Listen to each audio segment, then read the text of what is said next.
So this is yet another Fate game on the Gauntlet. Weird. How about that? Strange days that we are living in.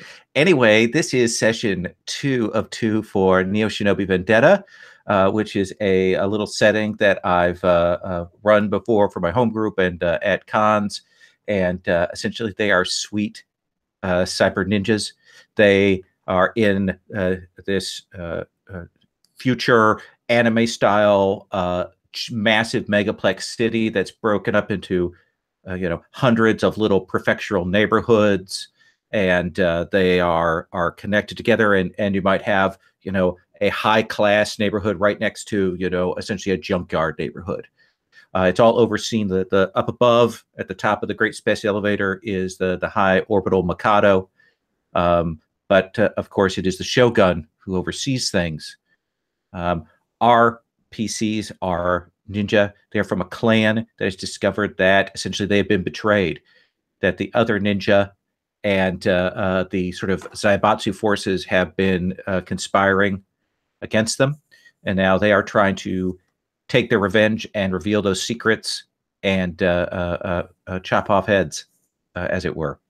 Or not as it were, pretty much literally. So anyway, that's where we're going to be tonight with this particular operation. Hopefully giving the PCs a little more breathing room tonight, a little more openness on that. We had some feedback last time, so we'll work with that. We do have a Roll for Your Party. I've put the link up to that. And for those of you at home, we're working with Roll for Your Party and also a Google spreadsheet for the characters. So I'm going to have the PCs introduce themselves to give us the 1 minute pitch on that. So you have that. And then I'm going to set things up to where we're at. So I'm going to start, and I'm going to go from backwards from right to left. So Rich, can you please tell us about your character? I am playing Mobius Takanoko. Mobius is a lumbering mountain of poison. He has a great deal of stress, I was noticing, and stress is a good thing. He's not stressed out. He can take a great deal of stress, which means he's tough as all get out. He's also excellent at investigation and science and physique. He has a good bit of armor. He can reshape his body, extend limbs and the like, and take extra condition of harm if need be, and do feats of strength. He is cursed with a genocolony corruption, which is horrific and kills people in very grotesque ways where the camera looks away and we don't have to look at it. But our minds make it much worse. And we save on budget. So that's true. Yes, actually, it's much cheaper that way. If anyone has taken any stress damage, you can restore yourself back up to your full. You will have recovered between sessions. You can also reset your fate if you've run that down back up to whatever it says under your refresh number. Next, Michael, could you please tell us about your character? Sure. I'm playing as Daija. Daija was raised from a young age, selected for her latent psychic abilities. She has been trained by her ninja clan to become basically a deadly assassin.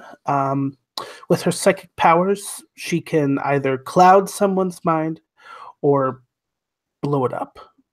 So that's kind of the realm of her capabilities. She prefers to stick to the shadows, which is not an uncommon thing for ninja, but sometimes her desire to stay out of the limelight can cause her to make some otherwise cowardly decisions. So that's something that she's fighting against. And she also has a snake that she keeps around with her that she talks to. That's Daija. Excellent. Excellent. And do you suppose that snake is holographic, organic, bioorganic, artificial? Ooh. I think it's artificial, but very convincing. I think it can kind of condense its shape very thinly, so it can kind of fit underneath her clothing. Yeah. Okay, I like that. That's very cool. Yeah. Very cool. All right. Next, we have Anton. Anton, please tell us about yourself.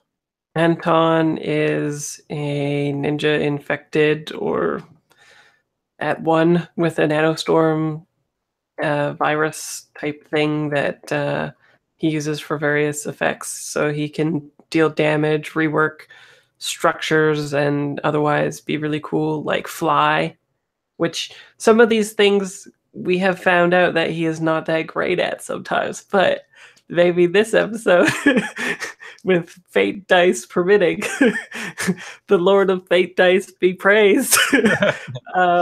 I will be better at doing those ninja things, but even still, I managed to do some amazing stuff last time. So, I picture him like an infiltrator. What was that? I was gonna say you have to tell us what your next item on your bucket list is. We've now crashed through the dome. Well, I never thought I would do that, so I would need to think past about that. Yeah, but he's kind of. I'm picturing him as sort of like an infiltrator type. He's got a big gun, dressed. And he's got 2 swords, and yeah, I think that's about it. Awesome. And finally, Smoke. Please tell us about Smoke.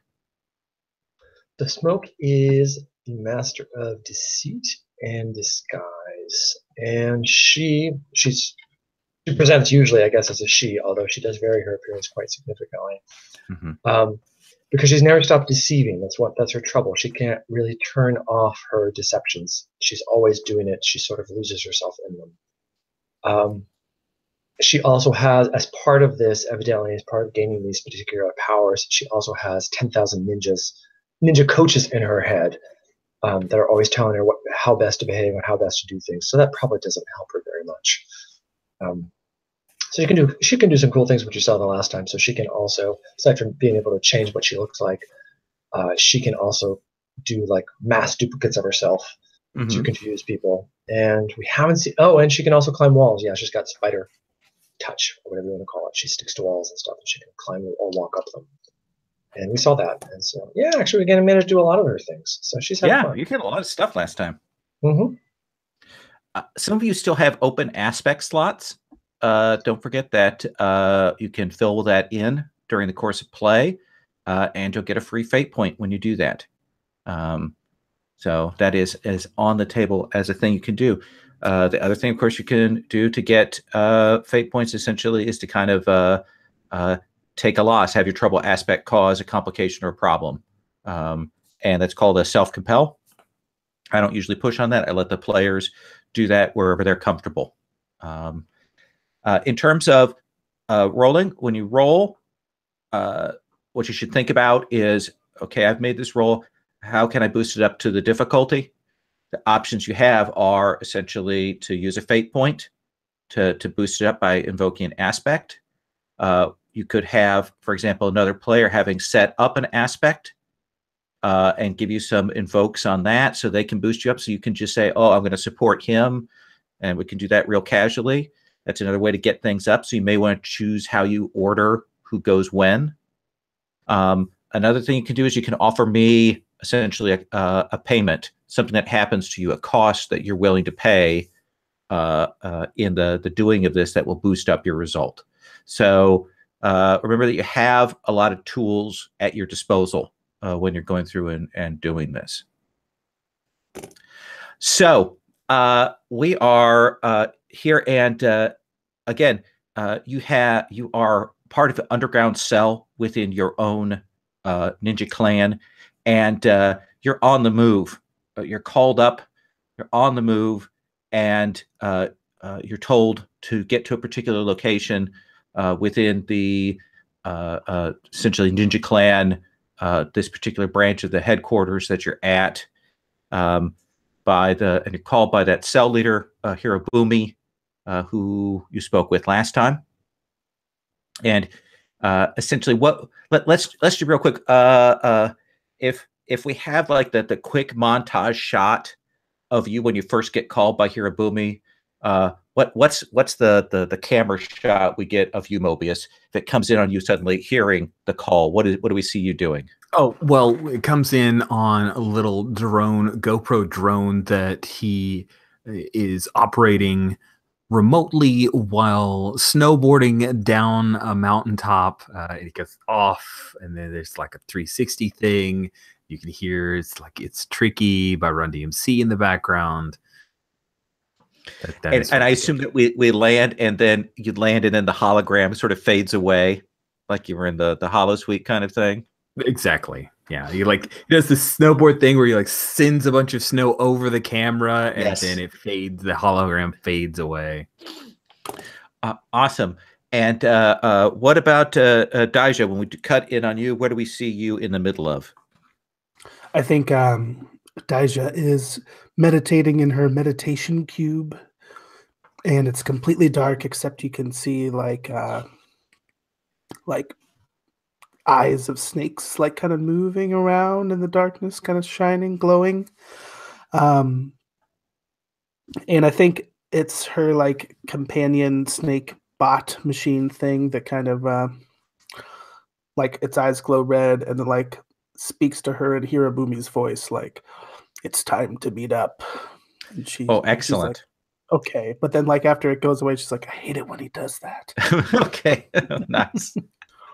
Anton, what about you? What's our intro shot for you?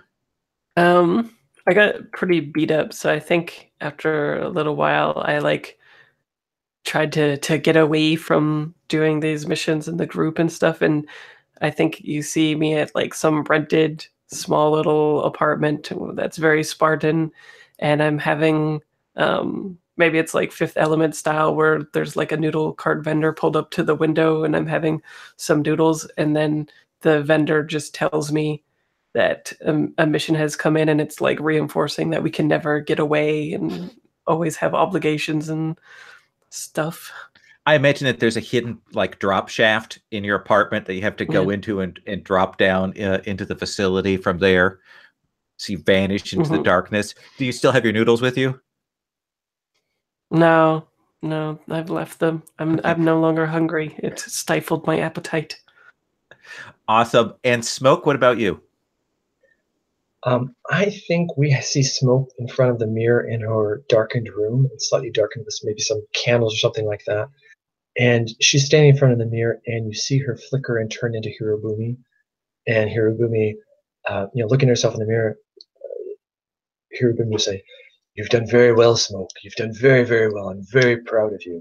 And then there'll be the flickering, and she'll start rotating through the different members of the team and looking like them and saying various comments, positive comments to herself, basically. And then it flickers back to Hirobumi, and it is because she's hearing his voice, calling to action and saying, "It's time to, the mission is ready. Come in and form up." And she, immediately is sort of startled because she hadn't expected him to appear at that particular moment, and so she gets a little flustered and then runs out of the room and comes down. Awesome. And so we'll get probably a flicker back between the four of you as you are moving through the facility and hearing this. Essentially, as we cut from between you, we're hearing the continuity of the audio from Hirobumi as he's directing you essentially to the transport bay. And this is what he says. He says, 21 minutes ago, we got a blip feed transmission asking for what's called a God shell censure protocol on a particular neighborhood. That's a protocol to shut down communications and contact temporarily from that area. Now, the protocol, the request that we got in came in an archaic signal. And one of our cell operatives intercepted it because it was not only archaic, it had high-level priority clearance. We did go ahead and commit the God shell censure on the neighborhood and activated what kind of modest sensors we could reach in that area. 2 minutes later, a hovercraft went down in that neighborhood. As it was landing, as it crashed, we got a retrieval request, essentially using old clan codes, archaic and unusual. More importantly than that, we also managed to get, before it all went down and before the sensors went offline, we got an ident code on the vessel. It comes from the inner household of the Shogun. So we've isolated the district temporarily, essentially via the protocols and via the emergency lockdown. That's not going to last. You're heading there. That's where we're sending you. We'll give you a key code that will get you into the prefecture district, but it's only going to last for the one time going in. We've locked down air traffic into the area as best we can. Again, much like the other sensors and such, that's not going to last forever for us. On the ground, you're going to expect that there are going to be Eureki road wardens, probably handling traffic back and forth. You're going to want to watch out for them. There's probably going to be local prefecture magistrates and Doshin that are on the ground. This is a residential / entertainment district that we're sending you into. That's light opposition. What we expect is it's not going to be long before we're going to see the Shogun's people, possibly Zaibatsu security, and possibly a rival ninja clan. We don't know what's going on. We need you to get in there. We need you to find out what's going on. If there's a target to be retrieved, we need you to retrieve that target and or whatever they have with them. And we need you to get out. Unfortunately, our transport options are limited. And of course, the doors open on that note. And you see there are these 4 essentially sweet hover bikes there that are set out there. We've broughted a plan to maximize your efficiency for transit. You're going to have to take these bikes in to get there. You all have multiple cover IDs. You all have multiple backgrounds, things like that. You can use those as you need to. Make use of those. But you're going to be isolated from us. We don't know what the situation is exactly, but we do know that if this came from the Shogun's household and we got this transmit signal, that it must be important. It must be vital. Master Hirabumi, I know you are not a man who is prone to conjecture, but if you had an idea, a theory even, of what we might find, would you share it with us? I would. Indeed. Place is called Dimming Waters Entertainment Prefectures 3. Low caliber salarymen, low rent workers, entertainment areas, that kind of thing. Be cautious. These areas are often run by organized crime families and yakuzas. So be careful on the ground when you get in there. You have full discretion to do whatever it is you need to do.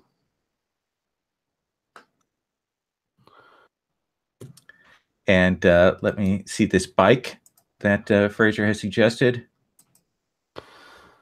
Okay. Full disclosure. Yes, that will absolutely. make Anton very happy. I suspect. And each of you has a bike. I assume, for example, I imagine, Mobius, that your bike is a little bit bigger than other people's. Has to be. It's not really a choice. And they have plotted out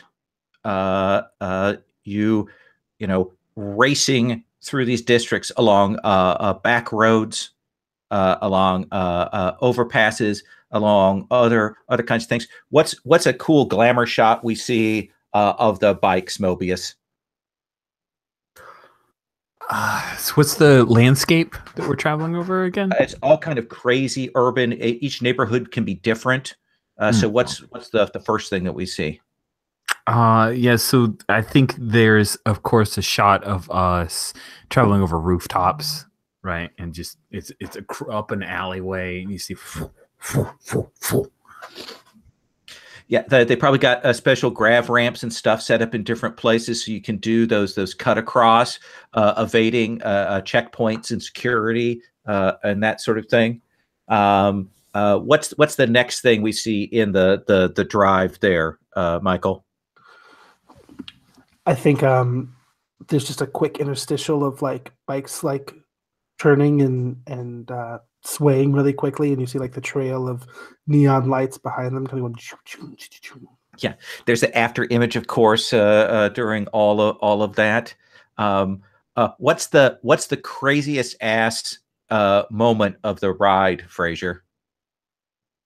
I think maybe there's a huge truck that is moving something like 10 times the magnitude of what we see today or whatever, and we have to do the Fast and Furious where like the hover bike goes like the wheels turn into horizontal position instead, and then we like go underneath it to the next lane in slow-mo, right? Yeah. Exactly. With lots of sparks. There have to be lots of sparks. Yeah, Definitely.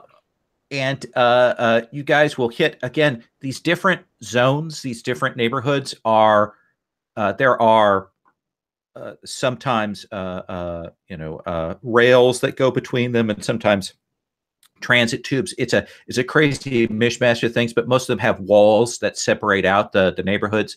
So we see you heading towards essentially the tunnel there. What does it look like when you go through the security checkpoint there, Christo? So correct me if I'm wrong. So we have the key pass to get through it. Does that mean that there are guards there that are also monitoring it? Yeah. So what does that look like? I mean, how do you do that? Is it what is it? What's the cool shot here? So do we have to stop to go through it? You tell me. That's my question. Well, we've got the key code. Well, okay, yeah. And I guess as she's writing, Smoke will ask the others to say, Hiro didn't say anything that we have about us having to be discreet, did he? And not waiting for an answer, then she's gonna like toss the key code however she can through it and just breeze right through the thing without stopping. Hopefully spraying some mud on the guards as she goes by. So I imagine it's like you're throwing a shuriken. The card goes into the slot, hits there. You hear the and the doors kind of crack open just enough for you to get through. They're splattered with mud as you go through, and they're hitting the to close the gates again. There's a huge imagine there's a giant traffic jam of people wanting to get through, and you guys just pop through. And we see you racing through, and now narrow streets. This is that kind of tight residential areas where there are kind of walkways and passes, but also laundry lines and things like that, and kind of muddy roads. It looks like the weather control system in here isn't particularly good, so it is raining Blade Runner style through here. You have to roll through and between ramen carts and all kinds of stuff. They've got the electro robot rickshaws around the place.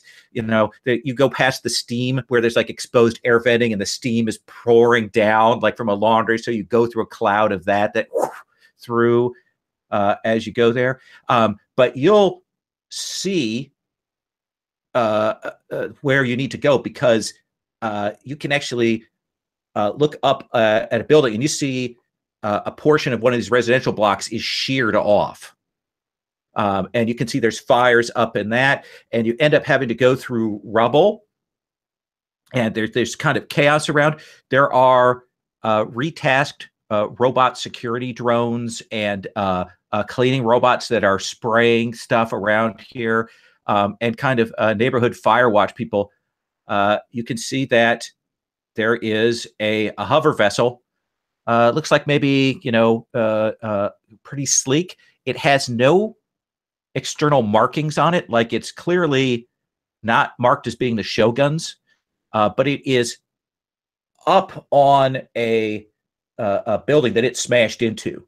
You can see that there's still fires kind of going on and around it. There's a big crowd of people around. clearly there's been some emergency things. There are people getting moved on triage, that kind of thing. And it's chaos, smoke, fire, and rain here when you get there. It looks like the ship is mostly intact, but there's a big tear off of one side of it, like maybe when it hit, it tore one of the sections off. And you can see that like there's a looks like a children's hospital, like a little specialty children's hospital, where one of the hover rotors has landed right in the middle of it, and they're evacuating people from that. So it's a mess here. It has been approximately 45 minutes since it crashed. What do you do? That's a big question. Let's start with Mobius. Mobius, what do you do? I'd like to take a look and see what people are in the greatest danger. If there are any people who are currently, if how much response has already happened. If this has been 45 minutes, I would imagine that there's already been some response to the devastation that's taken place. Absolutely. Let me have you go ahead and make an investigation roll. I'm going to give you some basic details, and the investigation will tell us how many sort of additional questions I'm going to hand you. Okay. All right. Investigate for me is a 4, and I'm just going to do that thing. Yeah, I don't think Relentless Hunter necessarily applies, but I may change my tune if I roll terribly. Okay. I have rolled a -1, or no, a +1, so I have a total of 5 success. Okay. Let me give you the basics, and I'm going to give you 2 follow-up questions. Okay. So it looks like the ship is less of a concern to the people here. They're mostly concerned about the neighborhood and stuff. It's like the ship is opened, and they've got some of these drones, like street sweepers drones and stuff, spraying it with water. So they're clearly pretty sure it isn't going to explode. It does look to you like people have probably been up and in to the craft, because the sort of access door up by the main passenger compartment is open. It's hard to tell from there exactly what it is. You would say that the primary focus right now of the people around are finding the injured and getting them moved. People from the buildings and things that got knocked over. And so you've got that kind of mess of things. There are other people looking around and clearly kind of checking around for scavenging and that kind of material here. But right now it seems to be locals aimed at making sure not too many more people die. Okay. So I'll give you 2 questions. And if anyone has questions they want to feed to me, we are a team. We've worked together, so I would know what you want to know. So I'm going to seed a question to any of the 4 of you. So we had a very quick breakdown of the mission. We want to get to the ship. We are trying to steal something from the ship. So you actually don't know that. So this is to clarify the mission. Somebody sent a message from the ship with a retrieval request. Exactly what's to be retrieved, what's going on is uncertain. So that's part of the question that's out there right now. And they sent it to our secret sect, right? Yes, and to the clan. And this is from the Shogun, so it's big deal. Okay, then I would like to know, what is the most hidden accessible point? Like, if there are people who've already entered and there isn't a great deal of visibility, or there isn't a great deal of people who are worried about the ship right now, I'm looking for a way for us to get onto the ship without being observed. You see that the ship is up against a kind of a broken building, and you know enough about schematics to know that there's an emergency underside access. So you figure if you guys can blend into the crowd, get over to the building, you can easily get up in there and get into the ship without anybody out here seeing you. I'll Sound point reasonable? that out, and I'll drop a ping on everyone's HUD. Okay. Does anybody else have a follow-up question that you want to take from Rich's offer, or do you want to save that? I guess my question would be, has anything been removed from the ship already? Yeah, it definitely looks to you as you guys are kind of moving alongside to kind of get around. There's enough disturbance by that door that you guess that people have been in, and I mean, you could probably see like inside some things kind of loose. There've probably been scavengers have already hit the ship. Exactly what they took is unclear right now, or how many, or who, or whether it was one group or two. Does that seem like reasonable information? Okay. So are you four staying together to enter the ship, or are you guys splitting? How are you doing this now? Michael, what do you think? I'm going to come to you next since I started with Mobius on that first question. Well, last time I kind of broke off a little early, so I think we're going to try to stick together, go through. Maybe once we get in the ship, we'll split up. But Okay. if we have our one good hidden egress or ingress point, I think we should take it. So I'm imagining we're all trying to sort of blend in with the crowd. I'm imagining Smoke is probably doing the best job of that, and just sort of making our way to the apartment building that the ship is resting on, so that we can climb into the underbelly. That seems perfect to me. I think that you have a deception of 4. You guys are ninja. People are occupied with other things. Doesn't seem to me like this is a thing we need to test you guys on.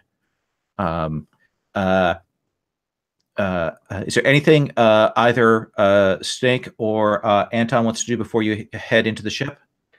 Yeah, if Mobius is worried about the injured and sick, or mostly injured, I'm guessing, maybe I can I'm assuming there's like a stratification of class, so they might not get taken care of as well, but maybe I can hack their IDs to make them associated to something a little bit better, so we're sure that they'll be taken care of. Oh, that's interesting. Let's have you make a tech roll. Okay. Tech 4. And I don't know if data surveyor would be the thing. Yeah, let's do that, definitely, because you can do it super quick. Yeah. Okay. Sounds good. So that gets me 2 dice, was it? So you're going to roll 4 of these fate dice. Yeah. And I'll give you a +1 to your tech roll. So let's say you're rolling with a +5. Okay. Boom. Oh, that's pretty good. So it'll be 7, I guess. It doesn't seem like there's that much stratification of the class because everybody here is kind of on the same level. It is a kind of a lower rent area. And you'll be able to track that they are moving people over to one of the larger Shinto shrines that's nearby. Essentially, there's an automated automat shrine that's over a few blocks away, and they're getting people set up there. There's kind of a gymnasium. They're getting people over to that, and so you're able to kind of track stuff. There are a few people that are clearly up on the list, like they are getting higher preferential treatment, but it doesn't look like a class thing. It looks like they might be actually people either Yakuza or under the auspices of Yakuza. Like they clearly have pull here. Okay. So you can shift that if you want, but I will say that you're able to kind of tag people who are Yak operatives in the area and identify some of the people who probably in charge of the evac and stuff, like the kind of local authorities, probably magistrates and stuff like that. Okay. Yeah, I'll shuffle them up so that the it is actually what is it? Attrition, is it, or whatever? Like the highest, the triage. People that need the most triage. Yeah. That's what I do. I change it so that it's like that and fair. Okay. And then Damn I just think what? Damn wannabes think they're special. Good Yeah, work, exactly. John. Nice. Oh, Chris is fan. Christo, do you have anything before you move into the ship? Well, I didn't hear the description coming into the ship, unfortunately, so I don't know. Is there anything around it? Just other people, or This is just the people outside. I just wanted to know if you wanted to do anything in the crowd or anything before you guys move on into the ship. well, and I didn't hear did you say who got anything out of the ship? Do we know if anybody? Is it worth me following up on that on the ground while the others go into the ship? You don't know who's gone in. You don't. You know that people have been in there, but you're not sure who it has yet. And have they come out? Is what I was looking for. Oh, and it looks like they've been and gone. Okay. And the trail is cold. You tell me. Okay, because I think, unless others would disagree, I think that is what Smoke, where she might excel, is like trying to track down if anybody took anything out of it already. Okay. So what I'm going to do is let me have you. We're going to do them in the ship, and then we're going to cut back to you. You know, working your magic in the crowd. Does that seem cool? Yeah, that seems fine. Okay. All right. So we cut forward. You move through this building. It's your classic micro mall that they have here. The sort of Japanese style malls where it's all enclosed, on multiple floors. So you guys have to walk past these great swaths of little capsules filled with toys that have been crashed and melted and slagged here, and you have to get through that area. And you'll see there's some pop-up alternate reality VR kind of implant places here so people can escape the humdrum of their ordinary lives. There probably is still a few people hooked into the sockets here who haven't even realized that anything has happened. They're in the suspenso tanks. And you'll move, and the layout, as I mentioned, Mobius, and so you'll be able to get up into the ship. It's nice inside. Clearly like a private hover yacht. And you'll the three of you who go in will immediately notice a couple of things. One is has been ransacked. It has definitely, people have come in here and like grabbed the loose things, like the nice display screens and remotes and all of that kind of stuff. They've done that sort of quick, efficient stripping of things. But the other thing you'll notice is that in the sort of the main area where the chairs and seats are, there are 4 bodies laid out. They have guard uniforms on. Very quiet, subtle marks of the shogunate. 2 of them are missing their heads. And it looks like monowire, like a quick monowire swipe for them. The other 2 looks like the fight took a little bit longer. One of them is probably missing their hands. You can see their vibro knife is probably still, if they had it, somebody's taken it, but the hand is probably there on the ground. So it looks like there was some kind of combat. There's blood everywhere. These 4 are down here. Do you think this was the looters, Mobius? Perhaps, or perhaps someone throwing a smoke screen. Why don't I have each of you roll?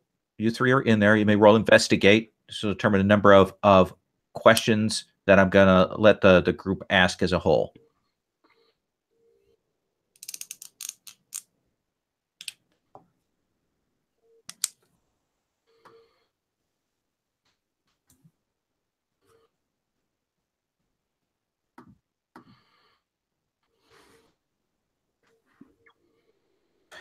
You can tell me what you got, each of you. Rich, what'd you get?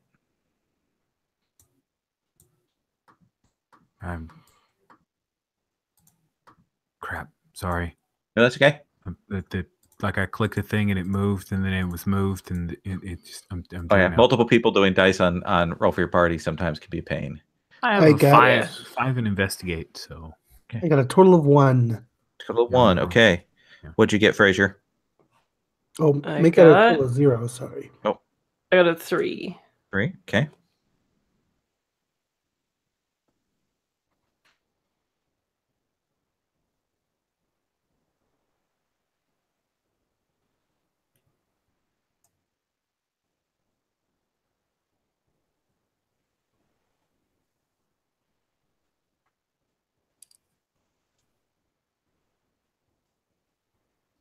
Are we waiting on someone else? I'm waiting on Mobius. Oh, Oh, right. you right. can hear me? I'm sorry. I guess I was talking on mute, and I Oh, thought sorry. you heard me. I got 5 successes. I'm so Oh, sorry. okay. No, that's okay. So you guys are going to have 4 questions. Okay. And imagine that you are CSIing this up. Right. That would go and the kind of the tech things that you're doing, both between your professional skills and whatever tech equipment you have. What's the thing that you really want to know from this situation? I made Mobius go first last time, so let's start with Fraser. Fraser, you're looking at the scene, looking around. Mhm. What do you want to know?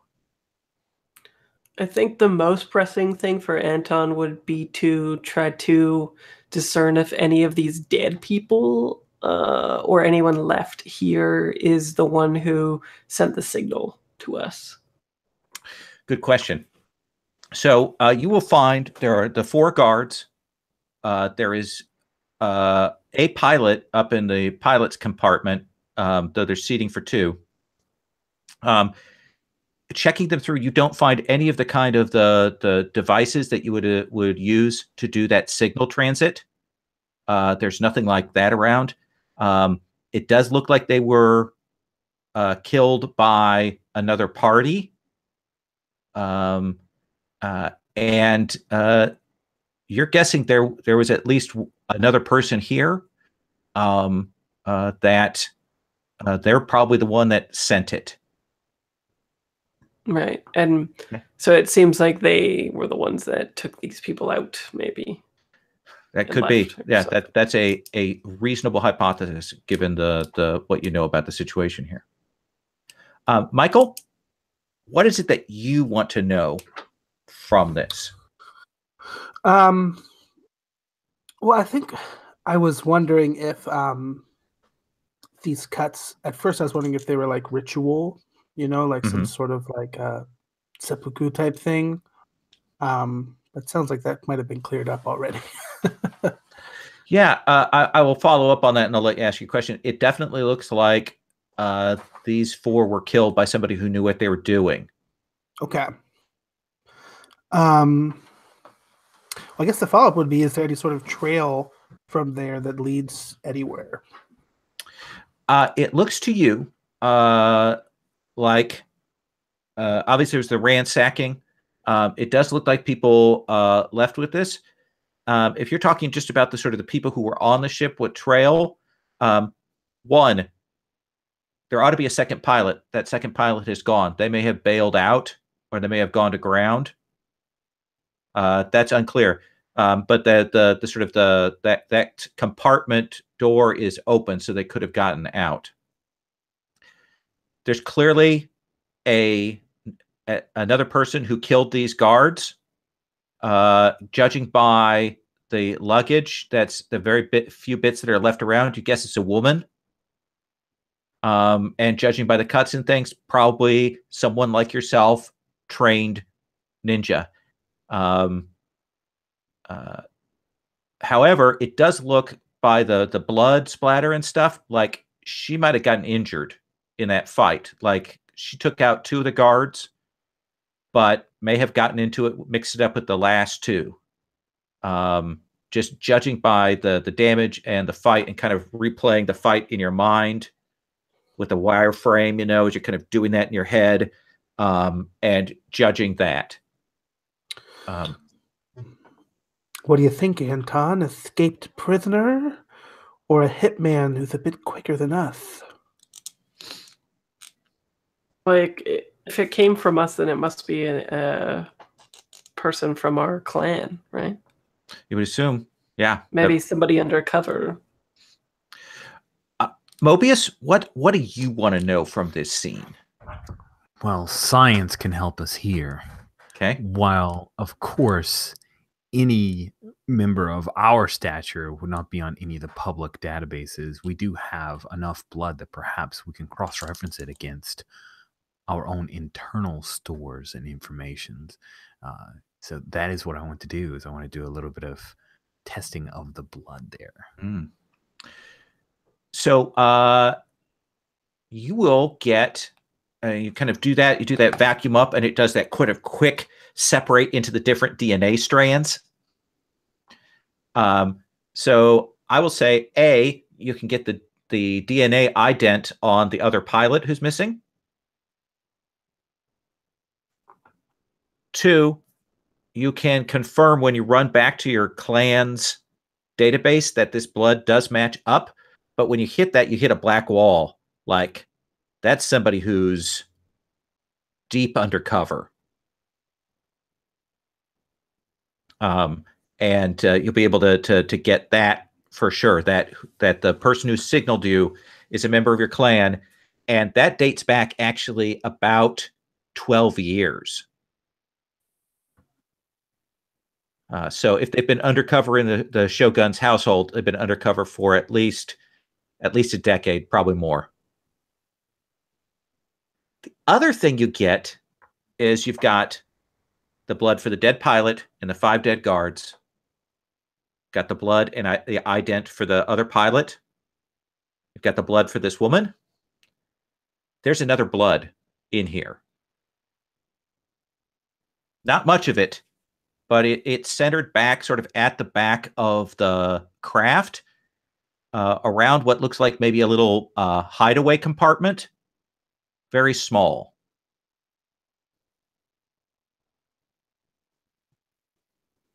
We can open that compartment. Yeah, right? You'll open it up. It looks like it's maybe a suitcase size sort of emergency hideaway compartment.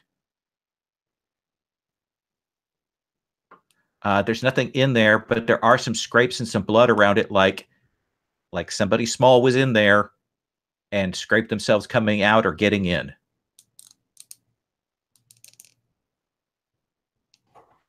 Can we run that blood too? When you run that blood, a security alert will pop up. Oh. And it will say, it essentially will say, you have been noted and tagged for interference with the Shogun's household. Your position has been locked and marked. Okay, well, that's too bad. You guys have one more question before I go to Christo. Or do you wish to save it?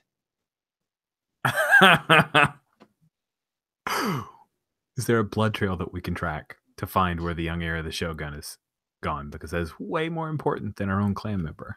Well, it looks like somebody must have taken them. If you check the trail and stuff, it looks like 2 groups came through here. The organized group that stripped everything down came through, like, you would guess within 5-10 minutes of the ship going down. And they probably have the stuff, and maybe they have the woman. But another group came through maybe another 15-20 minutes later.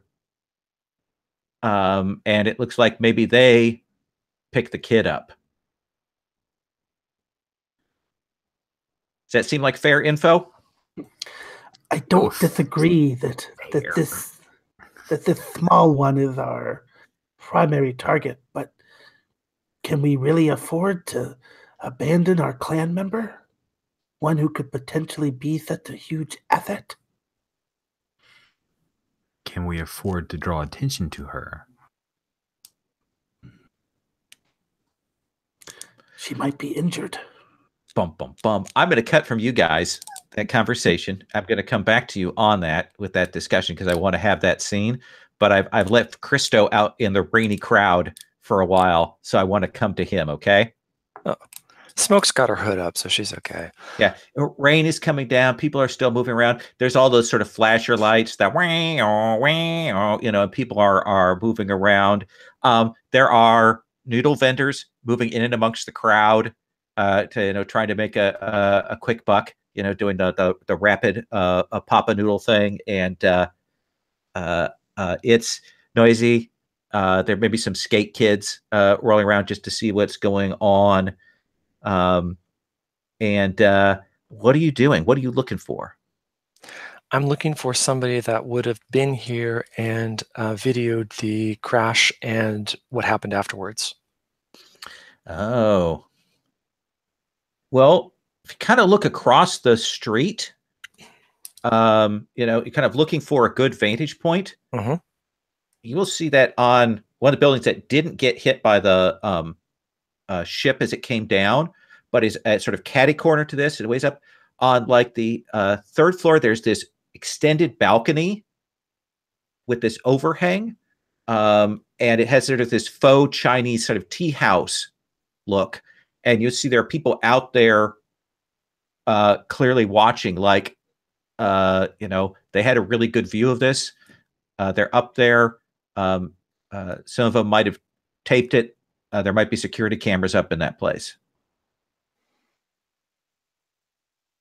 Okay, but not like a shady person that might have been out taping the incident for whatever reason. Oh, you're looking to see if somebody might have known it was coming? Mm-hmm.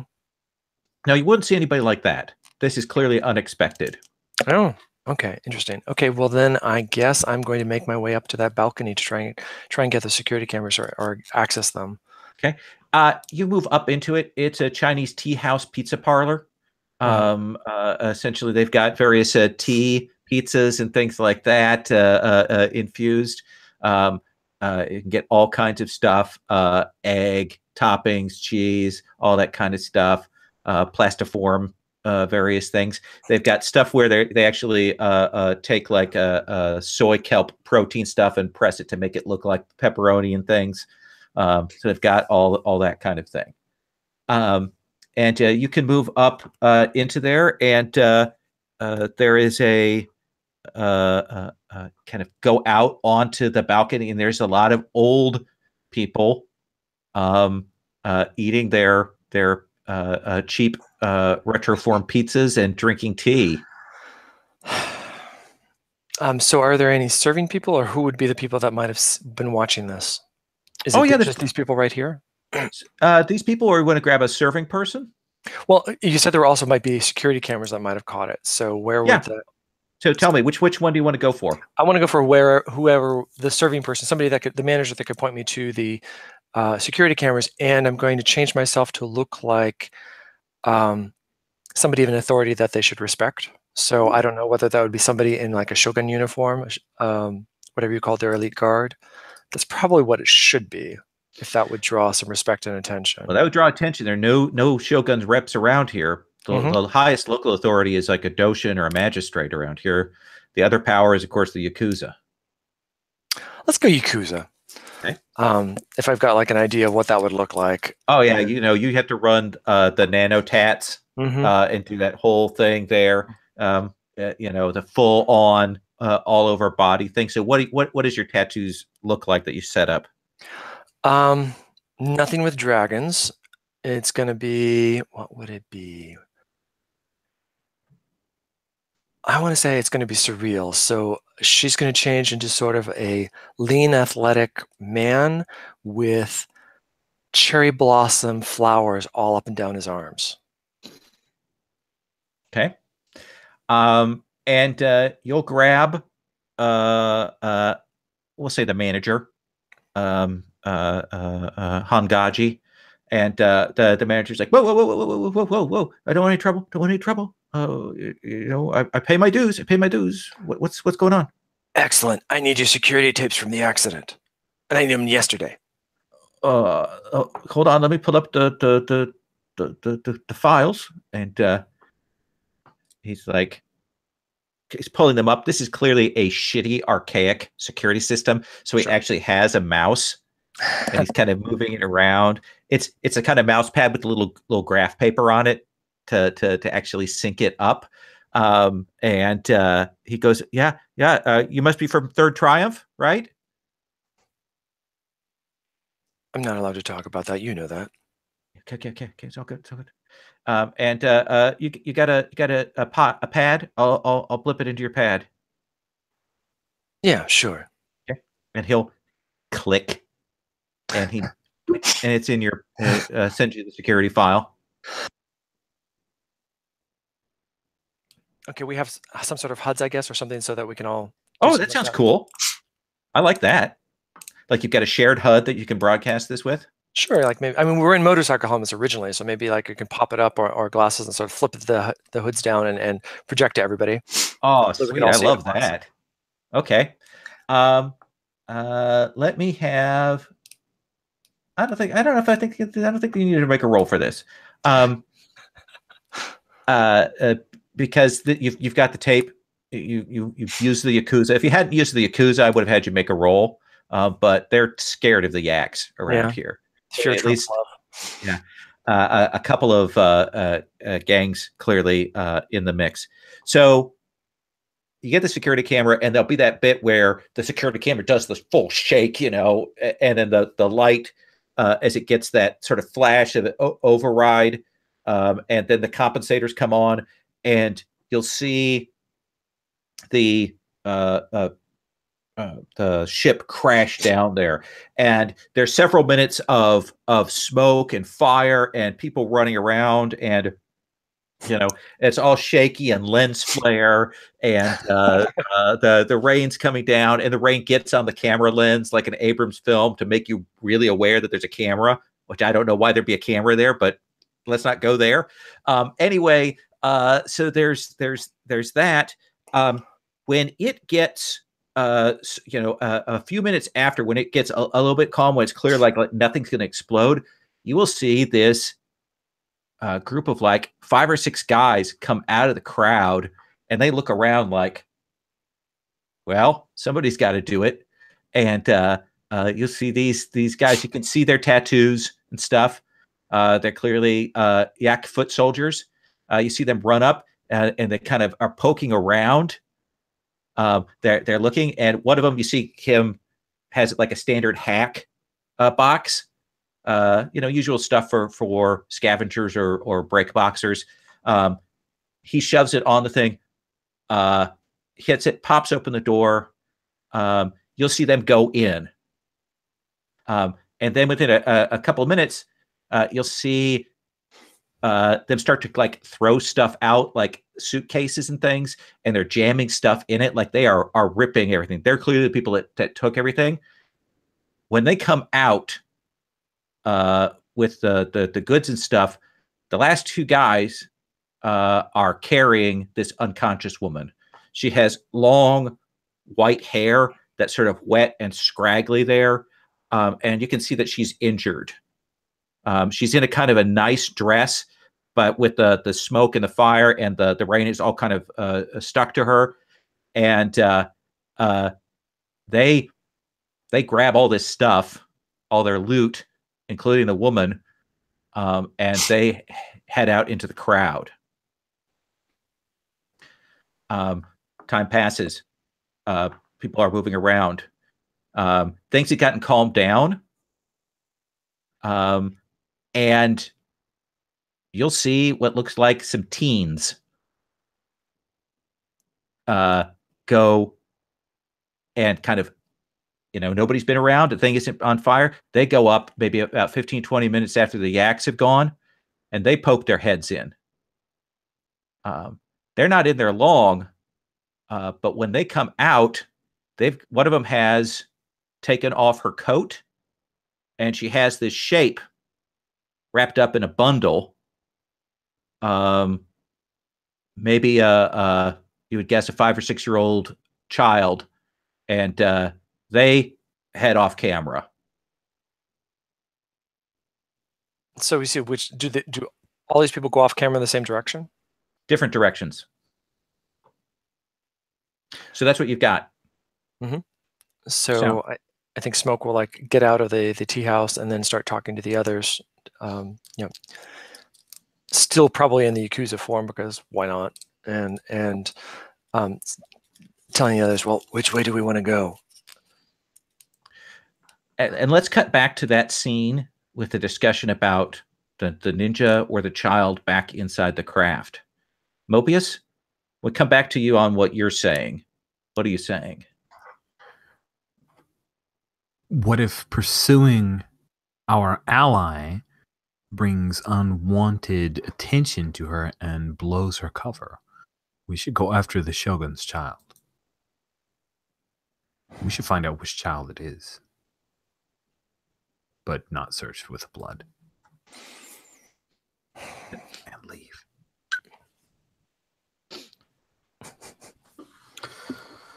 She was in a bad way, Mobius. I don't know.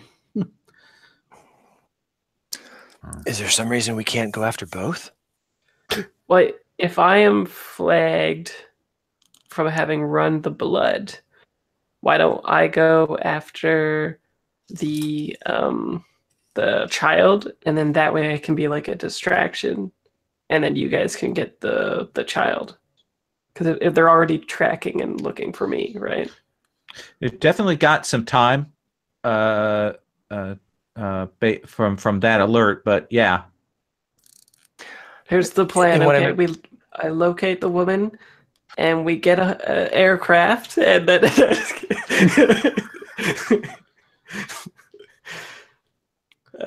yeah. Regarding blowing her cover, if we split up, it could look like we think that she's part of the Shogun ship also, and just going after her. It doesn't necessarily have to blow her cover. All right, let's split up. Who goes with Anton? not Mobius, apparently. It was a rookie mistake, I'll admit that. Especially with Lowell being like, yep, and there's some blood there, and I was like, why isn't he just telling us? But I had to know. I cannot leave our comrade in that state in good conscience. I will join Anton.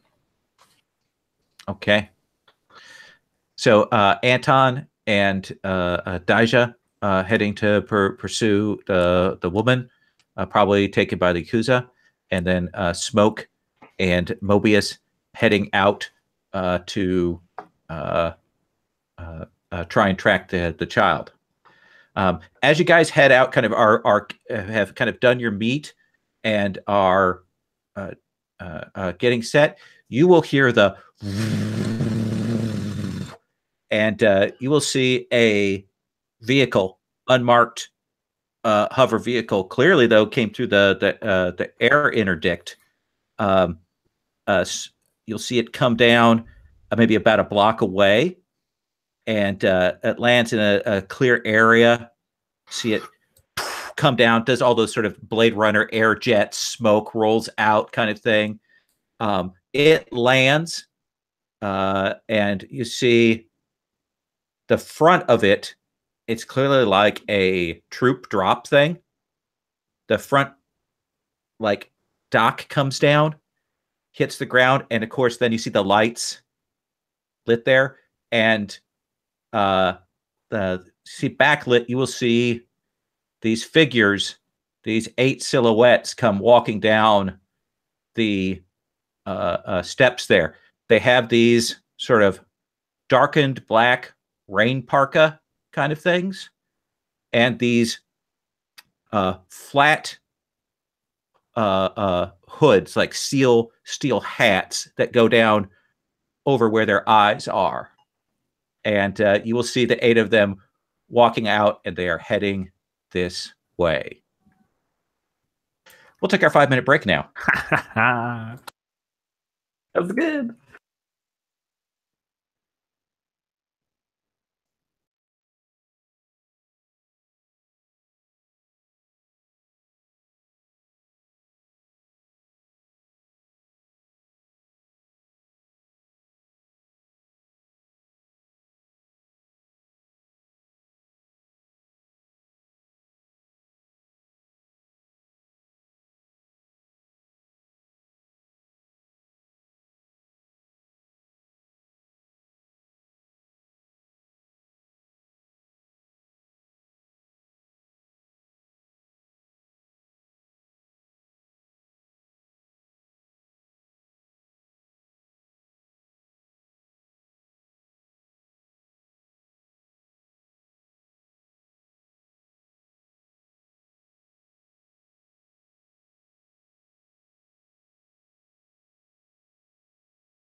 We'll get Michael back.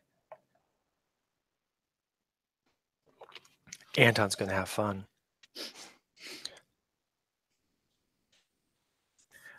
All right. So let's start with then Smoke and Mobius. I think first Smoke is going to turn to Anton and shimmer into a Caucasian blonde woman very briefly and turn to him and say, "Run, Forrest, run!"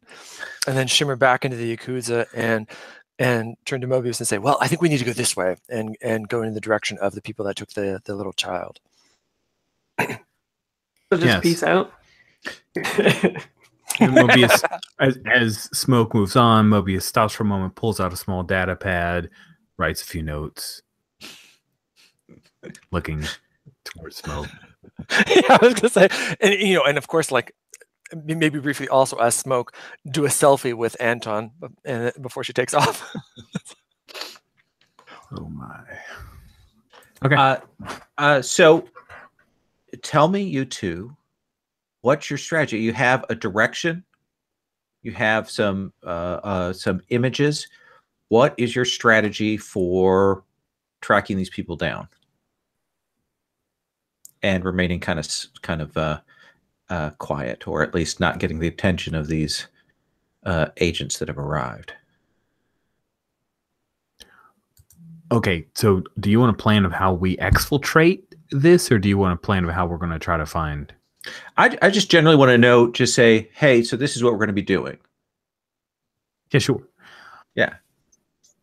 So, yeah, like tearing out of here and drawing a great deal of attention is not wise. So Mobius is going to be slinking out. I imagine Smoke will just blend into the crowd as she does, which is amazing. I don't blend into crowds. I kind of am one, but I am also a ninja. So the plan is just drop off of the ship blimp like area there and duck down an alleyway, vault up, and then head across rooftop to rooftop.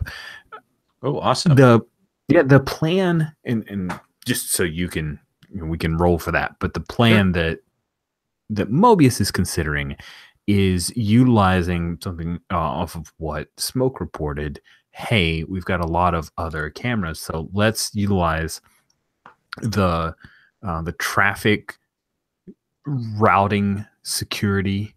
There's got to be a program that kind of routes all traffic and would have a general sense of the flow of where ships and cars and vehicles are traveling, and he'll try to tap into that network and ride along that to see if he can see where things are going, but of course trying not to attract attention. Perfect. Hit the rooftops. You're grabbing onto whatever loose comm systems of the sort of mixed up technology you can get. A radio device here. A speed camera here. That kind of thing as you're going along, trying to, because there's no like central hub, so you're trying to pull all these pieces of data together to do that. And before we have a roll, so what's your part in this? Before or after? What's your section of this plan here, Smoke? If Smoke is blending into the crowd, then I think part of it. And are we going to have to pass by the ship with the guards? Not necessarily. No, you can definitely avoid it. You guys going up and around, you can avoid that direction. Okay. Well, I mean, I don't know if Smoke. While Mobius is doing that, Smoke probably would stay on the ground to try and see if she can pick up a trail anyway, because she knows the basic direction. She's got good underworld skills, so she probably can sort of, especially if she's in the form of a Yakuza, she can probably hit up street urchins and whatnot to try and get information on a certain group of people. Maybe show an image on a data pad to try and follow up that way with intimidation. And I think that, yeah. So I think between the two of us, we could probably do it. It might be one roll. Well, let's have you roll Underworld, and Rich, let's have you roll Investigate, and then from those successes, or do you have something better? I do. Ooh, cool. Better. This is a little crazy. I would like to tap into mad science, using scientists to do a major attack or effect if I have access to the materials, rewiring systems, etc. So that is I my love one it. crazy plan. Yeah, do it. Nice. Okay. So then I'm going to go ahead and roll them dice. Roll a 5. Christo, what are you rolling with? It's going to be Underworld, which I have a +4 in. Okay. Because I'm a sleazy kind of girl. That you are. I like to think of it as educated. Why is it not wanting to do it? Okay, that was a wash, so I got a +4. Okay. And Mobius? That'll be 7 successes. Okay. Wow. So I'm going to say that I'm kind of thinking about the number of sort of shifts that you got on that. You guys will be easily able to keep out of the range of these agents. They are heading to the ship, but you can see that they clearly have some kind of bio trackers. So they are clearly, they've got some samples and they are looking for someone. But you two are ahead of the game. You'll be able to talk to a few people, get some info, and they kind of give you some bits and pieces about, oh yeah, this, that looks like this kind of thing, it might be here, so that you kind of narrow in the field. It kind of gets tighter and tighter on your stuff until you'll be able to narrow it down pretty precisely, Rich, and get a good deal of information between your +4 roll and your +7 roll. It looks to you like the kids that grabbed the child are actually Yaz gangers. Essentially, they're on bikes, and it looks like they headed off. You'll track them to the edge of the prefecture. There's a half-built mall that's there. You can get, with your roll schematics, it looks like it's like a multi-floor mall that wasn't completely built. And so what you've got is lots of superstructures like arches and walkways and things like that. And it looks like it's been repurposed by a whole bunch of these Yaz gangers into kind of a clubhouse. You'll pick up with the sensors, there are probably a couple dozen people and bikes in the building. And you'll be able to get that info and isolate and determine that that's undoubtedly where the child's at. The information then correlates to what Smoke can get with that successful roll. I've got a hang on a second.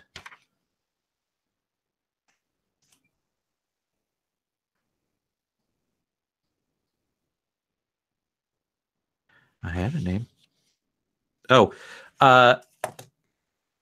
you will get a particular name. They go from the imagery that you got off a couple of these bike kids.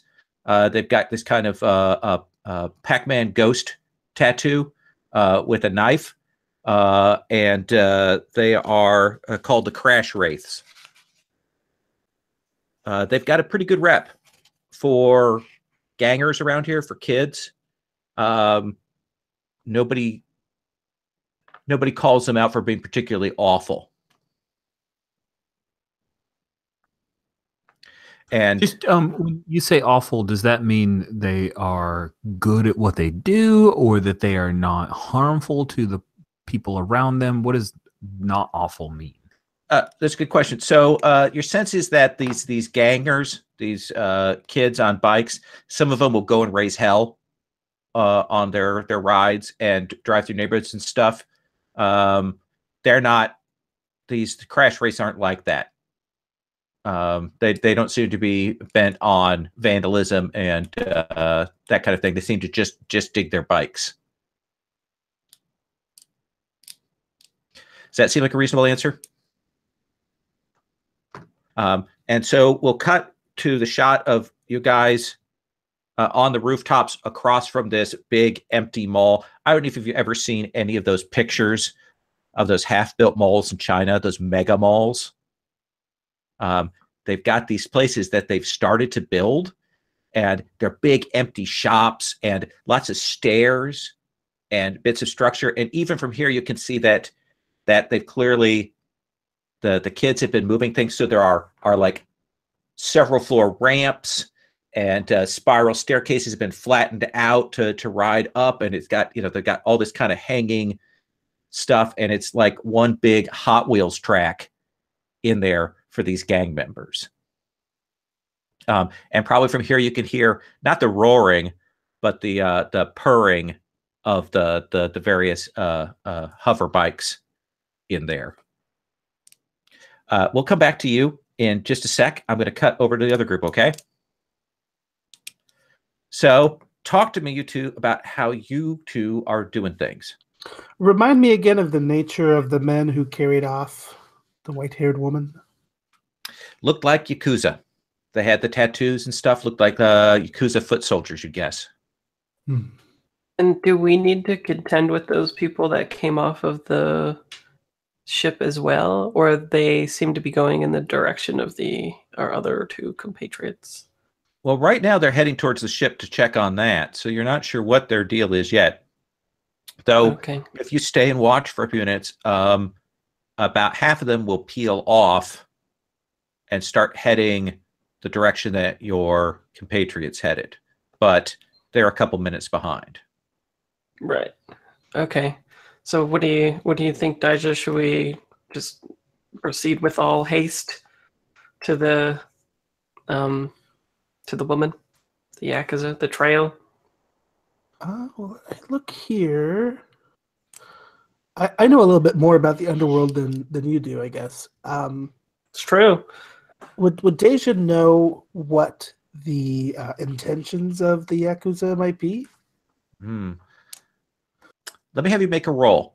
Based on what you've seen in terms of tattoos and signs and stuff around here. Plus, you've got some information from what Fraser pulled off of those the triage stuff before. Let me have you make a roll. Kind of want to see if they'd be the kind to take her for ransom or something unsavory. I got a 4. Ooh. Do I need more? No, you got plenty there. Okay. There are a couple of Yakuza gangs in the area. One of them seems to be sort of the more stable, keeping the community safe group. They're not the ones that took her. The group that took her is a gang. You kind of run the tattoos through the database and stuff. A group named Black Heartless. They are ransomers, kidnappers, that kind of thing. So they're going to probably move those goods and things like that. Here's the thing. They probably don't realize that she's part of the shogunate yet. But until it they won't do take the them. scanner. Yeah. It won't take them long going through all the stuff and maybe checking her out and people putting 2 and 2 together. When they realize that, they're going to put her in a disintegration chamber and get the hell out of whatever building they're in. So I kind of propose all of this to Anton. It's like we have a limited timetable here. It's only a matter of time until they try to see how much money they can get off of her. Let's take our speeders in a really cool way to that destination. Indeed. So you're trying to figure out where Black Heartless might be? Yes, that first, yeah. maybe. You're gonna crash into this. Or you're just going to drive through buildings until you get to where you need to go? I think it'd be good if we could try to locate it. Is there like a cool high-tech way that you want to do that, Anton? Like maybe you can like on the fly make like a 3D representation by collecting the data from lots of cameras or something, or That might be cool. You said she was bleeding, right? When she was taken? Yeah. oh yeah. Maybe there's like a futuristic residue in it when I analyze the particulates in the air of her blood or something for a trail. I like that. We've already established that there are bioscanners to do that kind of thing. So let's have you roll tech to put that together. I imagine you grab up something and rebuild it with your nanites. Oh yeah. Okay. What does that look like? Maybe it looks more like I'm tossing sand, but it's the nanites, and then it kind of clings to the particulates, and it actually becomes like the trail that we follow. Oh, I like that. Like a ghostly nanite trail in the air. Okay. Yeah. Let's see. Roll tech. Rough. Okay, so 2 minuses total on tech, which is 2 plus 2. That's not going to be quite enough. Can I do data surveyor again, or already use that, so I can't? Well, no, you can do that again. I'll give you a +1 that takes you to 3. But right now, the cost you're going to pay is it's going to take some time. Okay. Unless my senses are working overtime. They could. You want to spend a fate point and invoke that? Yes, please. Okay. So mark a fate point. Overclock your senses. And you guys will hit the road. Bikes, again, going through here away.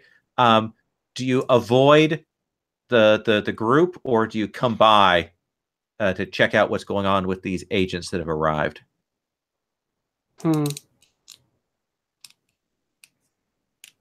Like the people that are scanning or whatever, you mean? Yeah, those agents that got deployed from that hovercraft. Probably not risk it if I'm being tracked right now. Okay. And I'm assuming, based on our snakes persona, that you are not risking that, right? No. I'm not going to. Some call it cowardice. My tongue where it doesn't belong. Exactly, yeah. So you guys will follow this trail through the neighborhoods. It can still that the smell of smoke hanging in the air here. Once you get away from it, you get all the other delightful smells of neighborhoods like this, of motor oil and vomit and wet concrete and all of that sort of hanging in the air as you go through. And you will ride through until you hit what looks like a massive pachinko parlor with all of the games, and it's all chrome and lights and flashing, and I mean it's all that. And the pachinko parlor's name is Atrocity, and you'll see all these salarymen in there hitting their stuff, smoking, drinking their beers, and it's just there's lots of places to hide, but it's all bright lights and chrome and reflections in there. I don't like all those lights. I prefer the darkness. And you'll see a couple of the yaks at the door. They have those tattoos, the marks that you spotted. It looks like this is the place. And we're going to cut back to the mall. Christo, are you back with us? Yep, I'm here. Okay, I just want to make sure. Are you on the road again? Yeah. Oh, I'm sorry. But your connection was pretty good before, so it wasn't too bad for us. Yeah, it's hit or miss. Oh, sorry. So, Smoke, Mobius, what do you want to do?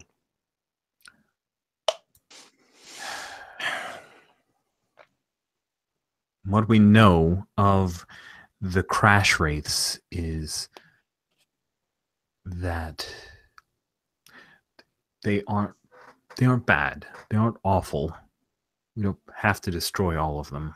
They don't know who they have, and if they knew, they probably wouldn't do anything terrible to the child. We just don't have time. Mm-hmm. What if we want to utilize your skill set? What if we appear as someone they would negotiate with, another gang that is nearby that they might be friendly with? You could lead the charge as we go inside. Friendly or afraid of? Which do you think you could pull off better? Fear is easier usually. I already look like a Yakuza, but even with the cherry blossoms. But we could just roll with that. Mm-hmm. We could and see what happens, but it might also, if they protect children, if that is one of their things, then maybe they won't want to give in to us, and that might lead to more bloodshed. Mm-hmm. I'd like to avoid that. What if we promised them? It's a shame we didn't ride in our bikes, did we? Oh, you can call your bikes to you. I'm assuming you can run your bikes yeah. over you. They like bikes. What are our bikes as sweet or sweeter than theirs? You tell me. I would say yes. Good answer. That is the right answer, by the way. What's sweet about your bike? Does your bike have like a disguise mode to match you? Oh yeah, definitely. It has it has police mode and Yakuza mode. So it can do and then it probably has like party mode with extra lights. So it can do some variations. Yeah. And yeah, for a throwback, it could have one that looks like a bat cycle. And yours looked a little more industrial, Mobius, right? Yeah, it's got a wider wheelbase. It definitely looks more sturdy and tough and intimidating. Does it look like something that you've built yourself or worked on yourself? Yes, because it is. All right. So yeah, you can call your bikes to you if you want. Yeah, why don't we call our bikes to us, and potentially maybe we can offer them a trade for the child of the bikes. She knows something about the child. Otherwise, they're going to think we're just trolling for a random child, which I don't really want to be part of. Do we have any images that show this child in the family? Can we research that? The problem is that seems to be the barrier that you hit before. Right. Was that this is clearly under high security for the shogunate. But do we? I meant other people, not her necessarily, but so other people in the family. That's interesting. They might be famous, so there wouldn't be any blocks on them necessarily. Yeah. So you want to cobble together a likely picture? Mm-hmm. Let's have you roll deception. Yep, I want to look like the coolest one of the group. Who would be the one that would ride a cool motorcycle? Well, so you actually want to look like part of this family is what you want to do. Okay, that's interesting. I like that. Yeah, a family resemblance to the kid. That sounds great. Perfect. Roll deception. Ooh. Okay, so that is a +1 plus my deception, so that's 5. Okay. So I'm going to give you essentially you two have 2 free invokes of an aspect. What do you want to call that for this going in? One of the family. Okay, I like that. I'm going to go ahead just because we haven't done it that much. I'll put that on the table.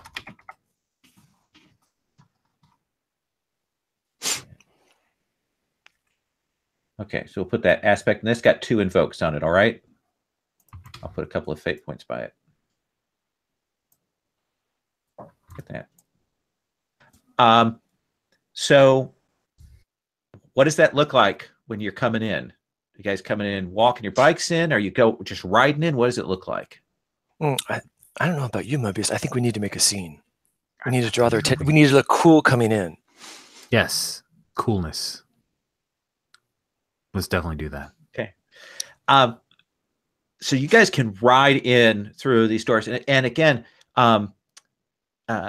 this building is kind of open and half built, so they're all of that sort of plastic tarp, of different colors and things that are hanging down, and you two ride inside, and you can see that there are all of these,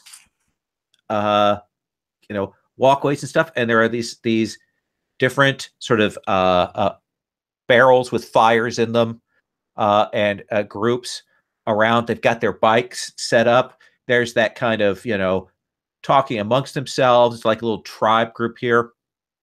Again, about 24 of these people, kind of around, and the different gangs kind of look at you, and the ones that are closest to clearly the sort of the greeters here. One of these guys comes and spins his bike over and lands it by you. He's got that full-on motorcycle protective suit, the one that harden when you hit, the sort of Akira style, but in purple. And it's got, he's done like a hand stitching sort of embroidery of a dragon on it. And he looks at you. Who are you guys? Let's see. So I have to know. So did I choose a woman or a man? I'm assuming a woman. You tell me. I'm thinking I picked a woman. Okay. Are you hot? Is that a question, really? Of course. Fair enough. Okay. Yeah. So she'll. These are teenagers, is why I asked. Yeah. Okay. No, definitely. But so we're gonna do. I guess our stop is going to be like a spin stop, and maybe we manage to do like one of us jumping over the other on the motorcycles to just like really make it look awesome, and then do a spin stop, and then of course she's going to take off her helmet, and she's going to have long hair that she's going to shake out and have it go around. Okay. And then she says, "We're good news for you. I think you have a relative of mine. And just to make things go faster, because we really need to get her out of here fast, we are offering a sweet deal for you only today, only now. Are you interested?" I don't know what you're talking about. Oh, come now. It kind of looks around, and you guys will notice again, these are different sets of different gangs around in here, and you can kind of see across the way a group of people when you entered kind of clearly got a little agitated, like stood up, kind of went to their bikes, kind of thing. So this is a different gang than the one that we were trying to follow? Yeah, it looks like there's and now you kind of realize it looks like there's different groups in here. Like this is their shared space. And if you don't have our relative, then we'd be willing to pay for information to find her if you help us find her quickly. That will get his attention. Why don't you make a deception roll for me here? Or maybe I have something to offer him. I don't know. Maybe it doesn't have to be deception. But yeah, I'm okay with that. Okay. We never established what it is we brought with us, so. Oh, I assume you have standard gear and things. I assume you have access to money. That's only a 3. So maybe I didn't bring as much money as I wanted. Well, so you can get a hold of him, but it takes some time to do that. Mobius, you will see there definitely is some movement from over that way while this is going on. What do you want to do? I'll walk over to whoever's moving. Is there a problem? Okay. So you can start moving across. Again, big, the picture of the floor of a giant mall, kind of old fountains and things like that. And as you approach, you see two of, they've got like a everybody here has like shacks and the like with the plastic tarpaulins and the burning fires. And two of the guys from what's clearly these wraiths kind of roll forward on their bikes to kind of intercept you.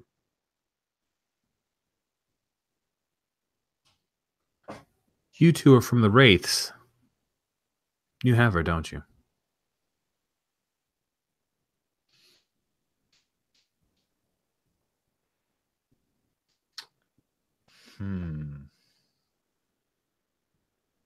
Let's see here. Do you need to roll a reaction? No, I'm trying to think of what their reaction is going to be to this.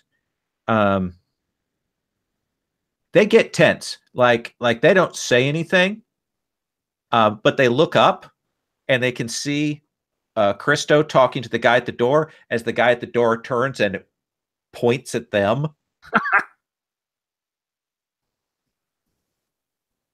And it's a girl, young, tight, punk, sort of a tank girl, close cropped hair, Lori Petty look to her, and then the other guys looks like maybe it might be her brother. He's got a little bit of a paunch on him. He's like a little heavier weight guy in his suit, and she goes, "Who the fuck are you?" Oh, I'll look over to highly deceptive friend Smoke. I'm here to make sure that she gets her sister back. She looks. I'm gonna, if you guys spend one of the invokes on one of the family. Yeah. She go, were you the one that's was in the ship? Because she's been crying for her mom. We can get her to her mom. It's important that we work together, and we've heard you guys have a good rep. This can be a nice, amicable agreement. And they'll turn the bikes around and they'll start riding over to that, and you can see they are talking, and they clearly have heard your bikes coming, and you see another one of these bikers comes out, and she's got this like 6-year-old girl. Everyone else here is dirty, filthy. They're gang members and things like this. This girl has beautifully done hair. She's got like a hairpin, all that. She's got a kimono that's a little bit torn. It looks good, and she'll look up, and she sees you, Smoke, and she says, "Who are you?" And we'll cut from you guys over to Atrocity. You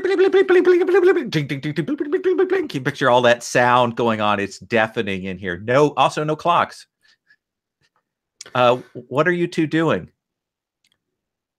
Well, Anton, Hirabumi-san said full disclosure. I like rev the motorcycle a bit, like. Okay. What are you implying? I say we cut to the chase, so to speak. Like you want to like drive in there? I like drop my visor down, Okay. break up the contrast, like distortion to like make it darker or whatever. Right. Okay. Yeah, I'm down for that. That sounds fun. And you guys are going to ride and start tearing through this pachinko parlor? Yeah, I guess so. Yeah. That sounds all right. cool. That sounds awesome. Like ninjas in a china shop. I think that will be athletics or tech for driving or fight. Does those seem reasonable choices? Sure. Yeah. Let's see. Tech for fight. Definitely not fighting. It was tech, fight, or athletics? Athletics. Okay. Sounds like I'll be relying on my bike's technology for this one. And I think that Daija will be like, combat biking. So this will be. She might even lead the way and like kind of be like some of the pit bosses or whatever, like, oh, what the heck? And she's like, you know, karate chopping them or something as they go by. Absolutely. Do the Let's have clothesline. Let's have you make that roll for me there. I got 3. Okay. Yeah, 3. Yeah. And what about you? I got Daija? a flat 3 as well. Okay. I will say I do +2 damage using fight.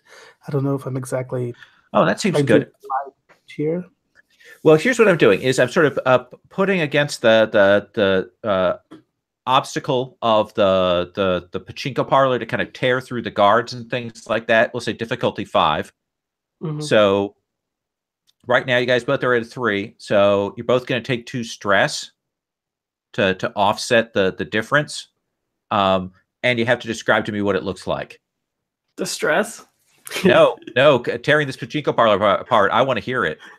Okay.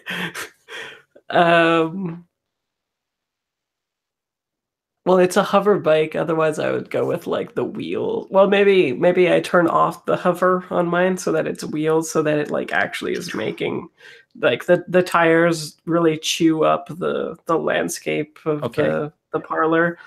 And I think it also is kind of like when our bikes rev. It's kind of like when you have a Camaro in a parking lot and all the cars start going off and shaking and stuff like that. Okay. Yeah. Like it hits tilt on all of the pachinko machines that are around it from the vibrations. Okay. Yeah. It locks it up. All these salarymen are screaming, grabbing up their little balls as that's happening. Yeah. And then I think at one point there's like a slight comedic reprieve where we like skid to a corner stop or whatever, but then we rev and go again, and it gets so loud that it like shatters all the screens and the glass and stuff around us. Between the sound and the VTOL effect, the anti-grav will shatter those. Michael, what about, let me have you describe me a little more of this. I think that we like kind of, as we're tearing through here, we're like, there's some slow motion bits where we're like simultaneously like using our weapons to like take out some like Yakuza guards and stuff like that. I think there's one of these guards like gets decapitated and his head flies into like a really large pachinko machine, and like it kind of falls down, goes ding ding ding, jackpot. Yeah, they've got one of the ones that are sort of a novelty one that's in the center for that, right. and there's all these like salarymen that come by and like try to like scoop up all the tokens and whatnot. Yeah. The tokens and the capsules and things like that. So you guys will smash through, essentially through the main security here. They're not used to people doing this kind of run-on thing. That's not what they're expecting. And you will crash through into what is effectively the Yakuza back room here, the office with the sofas and the couches and the people sitting around and the desks and things like that and the papers, and you'll kind of there's no real room to do the bikes here, but you guys are smashed through into there. You've gotten through the main security, and you can see that there's a woman who's essentially strapped to a chair. They've got a hood over her face, and it looks like they're doing like a knockout patch to keep her out. And there are a bunch of Yakuzas with guns in here. And there's that sound of them all drawing pistols as you come smashing through the wall. And we cut back to the other group. So tell me how you handle this, or cut it off before it happens, Smoke. And so Smoke will turn. Of course you don't remember me, little one. We haven't seen each other very much at all. I'm your mother's sister. Cousin, really, but we call ourselves sisters. But distant cousin, and we need your help now. We have to go get your mother. She's in danger. Okay, okay. And you can spend that invoke, and she'll come and she'll grab on, and she's crying, sort of terrified. And these wraiths are like, okay, we didn't do anything to her. We just wanted to make sure she was safe. We found her in that ship. They kind of look at you because you're still a little scary, Rich. Mm-hmm. Mm-hmm. Yeah. No, you did the right thing. Did the right thing. And you'll hear from back the way you came. We need to go. Where can we get out of here? Well, there's the main way we go in. Otherwise, you have to go up the ramps and do a jump. Oh, awesome. And you can see coming in these 4 guys. They've got those sort of metal hats on. They've got those raincoats, and you see they've got their hands out, and they don't have blades, but you can see this distortion where they formed their chi into a living weapon, and they are walking casually through these gang members, and they are cutting them down like ripe corn and walking with a deliberate pace in your direction. Okay, cool. So, because I was going to whistle for them. But okay. Anyway. What do you want to do? Whistle for them anyway. Yeah, just that thing where you kind of do that really loud whistle. Okay. You don't need to mess with them. Come on. They turn. And I think Smoke's going to be putting on her helmet and waving at them, doing the princess wave, and they go into that run. You know the samurai run. Oh yes. They go down and they're moving in sequence over towards you guys. Awesome. I think this is the time where we get on bikes and we ride up to the ramps. And do you want the sister or do you want Mobius to have her? I think I think the sister should probably be with me since I'm pretending to be. Right. So the only thing, and this is just mechanical, Sure. If we get separated, I want you to be aware I have a stunt or power called retag that will allow me to spend a fate point to recenter the hunt on another target that I come in contact with. So, ooh. Yeah, if she's with me, I'll use it and that could help. But it does logically, like story-wise, make sense for her to go with you. So I'm A-okay with that. I just want to point that out. No, that's true. That's actually a really good point. Could you tag it to yourself if they're hunting the 2 of you, the 3 of you? I could, but I'm not gonna. Don't worry about it. We can. I think we can find somebody else to tag. Yeah, I think those dinks in the front, those guys should be tagged.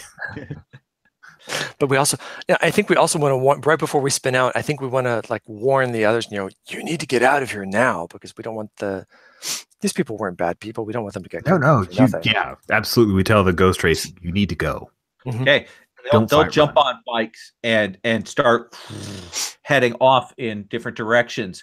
These 4, like a straight across here. You guys get on your bikes. Mm-hmm. So what do you think is the appropriate skill here of looking at your suite for doing driving stuff?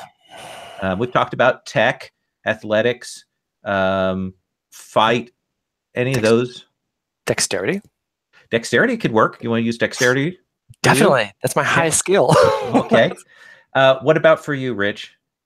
Yeah, if I could use science because I built this bike, I will do that. Technology I could live with, but this dexterity is 0 for me, so I do not see him being dexterous. Let's have you do tech then. Okay, cool. That'll work. Or maybe you have a voice-controlled bike or a neuro-controlled bike. So here's the thing. As you guys get moving, the first part of this is the fact that as they are running along and they see you jump on the bikes, you see them, they grab those hats and they take them off and they throw them. And you'll see this glowing edge come on them and they go across at you. So I'm going to need you guys to roll your particular racing thing to defend against this. Well, we obviously know, and this is talking into the helmet, I guess, to Mobius. They obviously don't care about the little girl, do they? Or they don't care if she gets injured.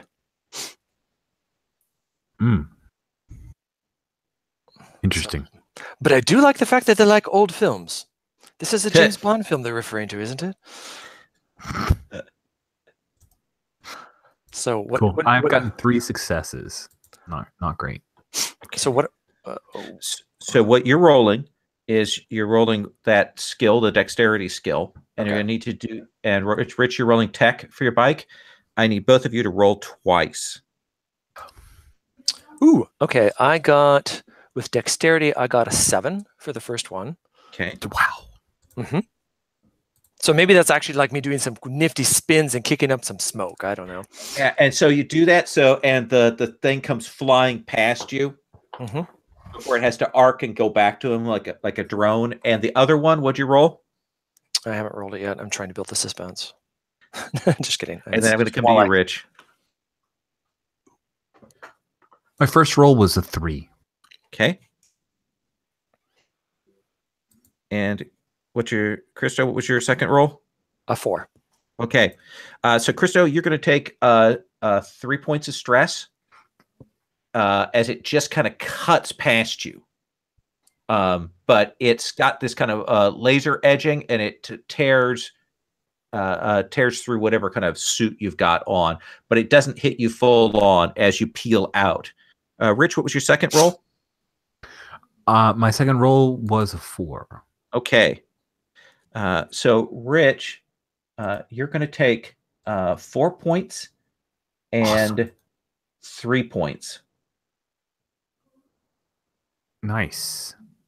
And it's again like that. These things come close. When they go past you, there's probably some support beams and things like that, and they'll slice through those before they arc back. And you guys are booking up one of these ramps. Okay, so we see peel off. I'm going to cut back to the other group. Okay, there's about a half dozen Yakuza with guns that are pulling on you two that are in this office. What are you doing, Anton? What are you doing, Igana? Let's start with Anton. Anton. You're muted. Andrew Fraser. Yeah, sorry. We're making our way. You're in that office. There, look, you busted through the wall. There's that office. There's 6 Yakuza. They've got the woman prisoner. They're pulling guns on you. What do you do? I want to do like I guess it would kind of be like a donut, but I want to like mow them down by like doing some really cool move with my bike where I hit them as I'm going through. All right, tight quarters. Gonna do that. Let's have you roll tech. We'll have you roll that as an attack roll against their defense here. Sounds good. All right. You're attacking them with the bike itself, right? Yes. Yeah. And it's 4. 4. Because everything canceled out. So you will spin that around, and of the 6 of them, you're going to catch one of them. And essentially, there's that moment where he gets pinned against the wall, and then you rev the bike, and he goes down, essentially gets pulled under by the gravatics and thrown against the wall. Boom. Still 5 of them. What are you doing there, Daija? So tell me what you guys think is cooler. Throwing a bunch of like ninja stars and dodging the white-haired woman, or blowing their minds up? I don't know. I would go with blowing their minds up. I was going to say, you have to ask? Wait, what? Well, both are cool, but the blowing the mind seems like something only you could do, so I would do that. Okay. I think I'll use my death cloud then. Okay. Says you may perform an electrical attack hitting a tight group. Is this a tight group? Yep. This targets everyone close by. Add +1 damage per target and divide it evenly among the targets. Okay. Is there any way that when I do this attack that I can like psychically block out the woman in the chair so that she's not targeted? Spend a fate point. Yeah. Okay. I will do all that. Okay. Let's have you roll will for this. Okay.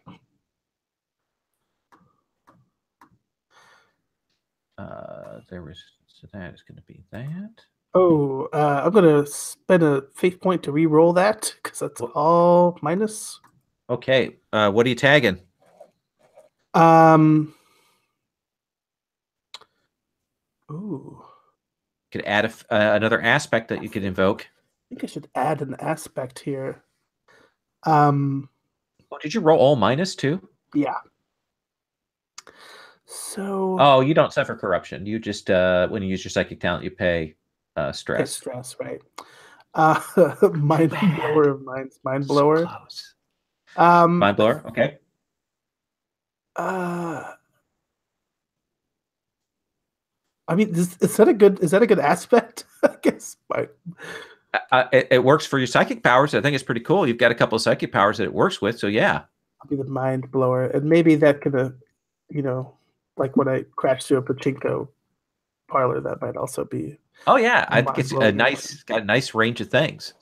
Yeah. So I will tag Reroll? that. Reroll.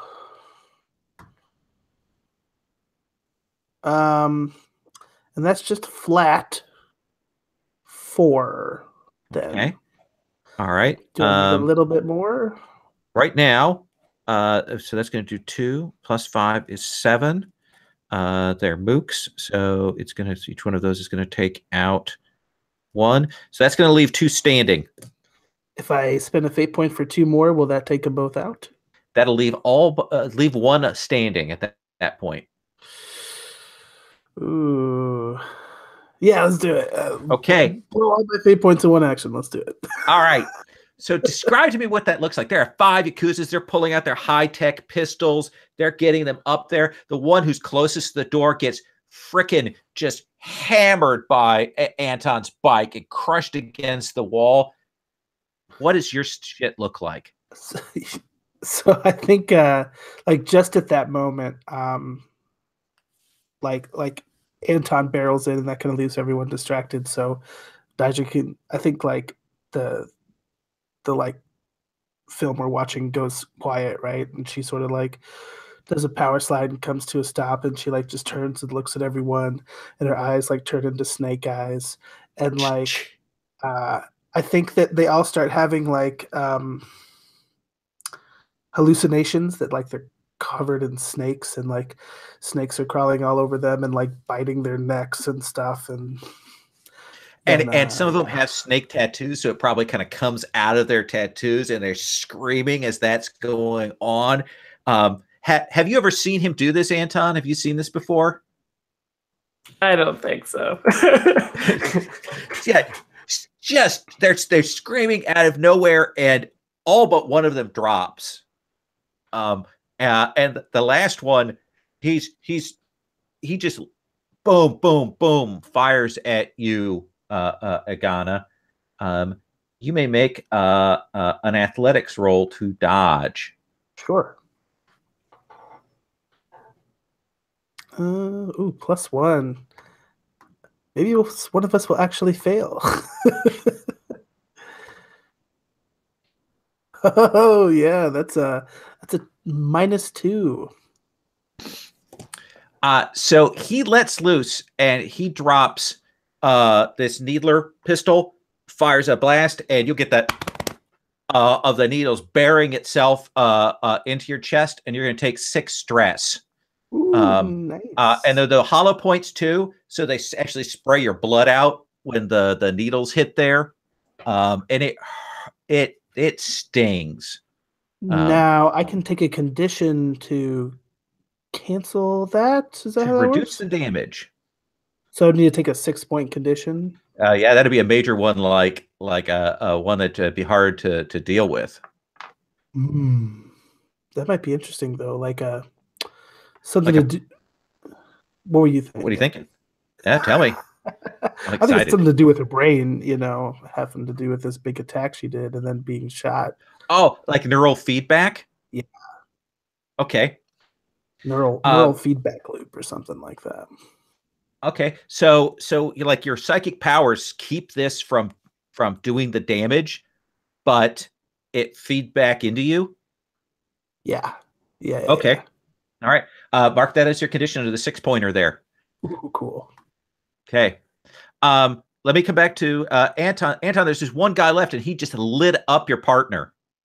I think it's time to shoot the big gun, finally. Okay. Yeah. Blow a hole in this guy's chest or something. Let's have you roll aim. He sees the big gun come down, and he is going to try and get out of the way. What a weirdo. What a weirdo. Oh, I got 2 minuses. It's a 2. What's your aim, 2? So that's going to miss. Yep. Unless... I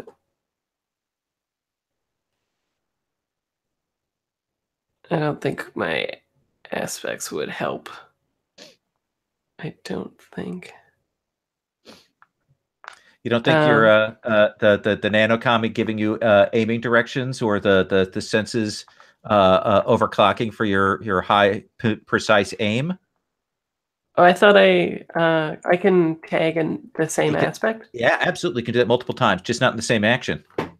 Oh, okay, yeah. Then senses working overtime, I think, will be the right thing. Especially since I think I'm quite livid when I see the arterial spray of blood from my partner. I'm so super this guy goes to dodge, but at the last minute, kind of it looks like he's gonna. What does it look like when he gets hit by this thing? I think from the camera's perspective, it looks like he at first does get out of the way. Like he's jumping to the side and then he lands, but then the camera pans back and he's like separated. Okay, does that we get that smoking effect there as the body hits the bodies hit the floor there, and they are all down. Cut back. This ramp is a spiral ramp.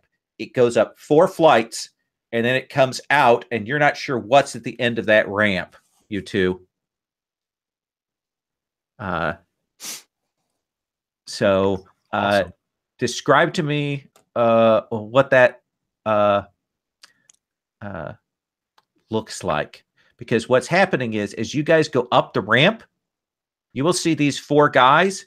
They leap up and you see them run across where the ramp hits the bottom, and they cut through the concrete.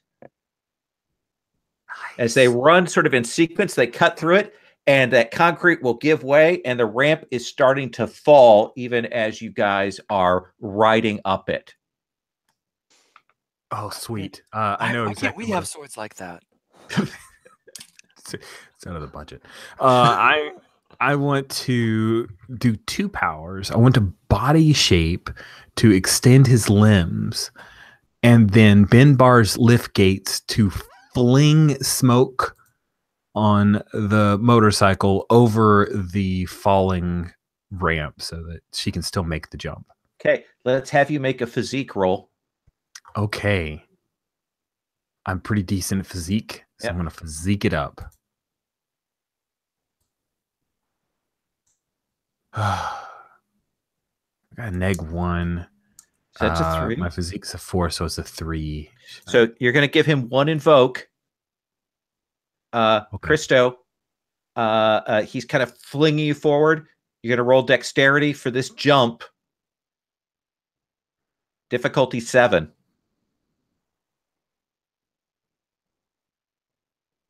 I got this. Okay. Difficulty 7. Okay, here we go. The insane difficulty. I imagine that you extend your limbs. You're not really caring about your bike at this point, Rich, right? No, it'll come back later. Flinging that up. Okay, Christo, roll it.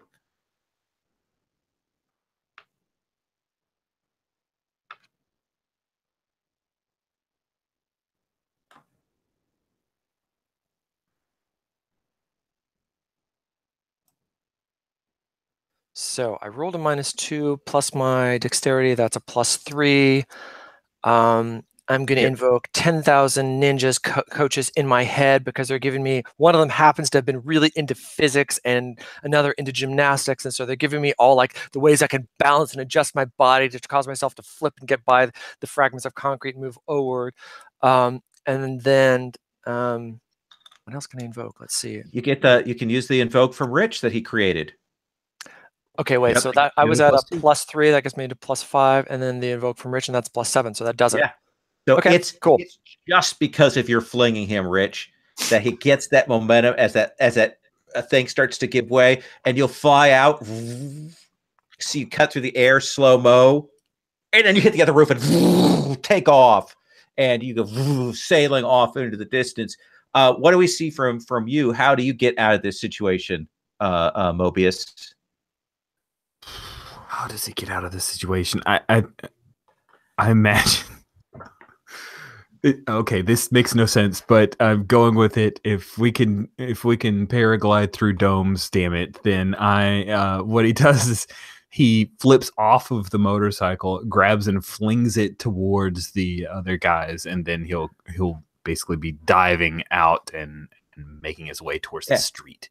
Does that spin? You kind of catch it in midair, kick it down to them. They're kind of jumping up. You probably catch two of them midsection with the bike, even as the thing is on, and they'll go sailing back.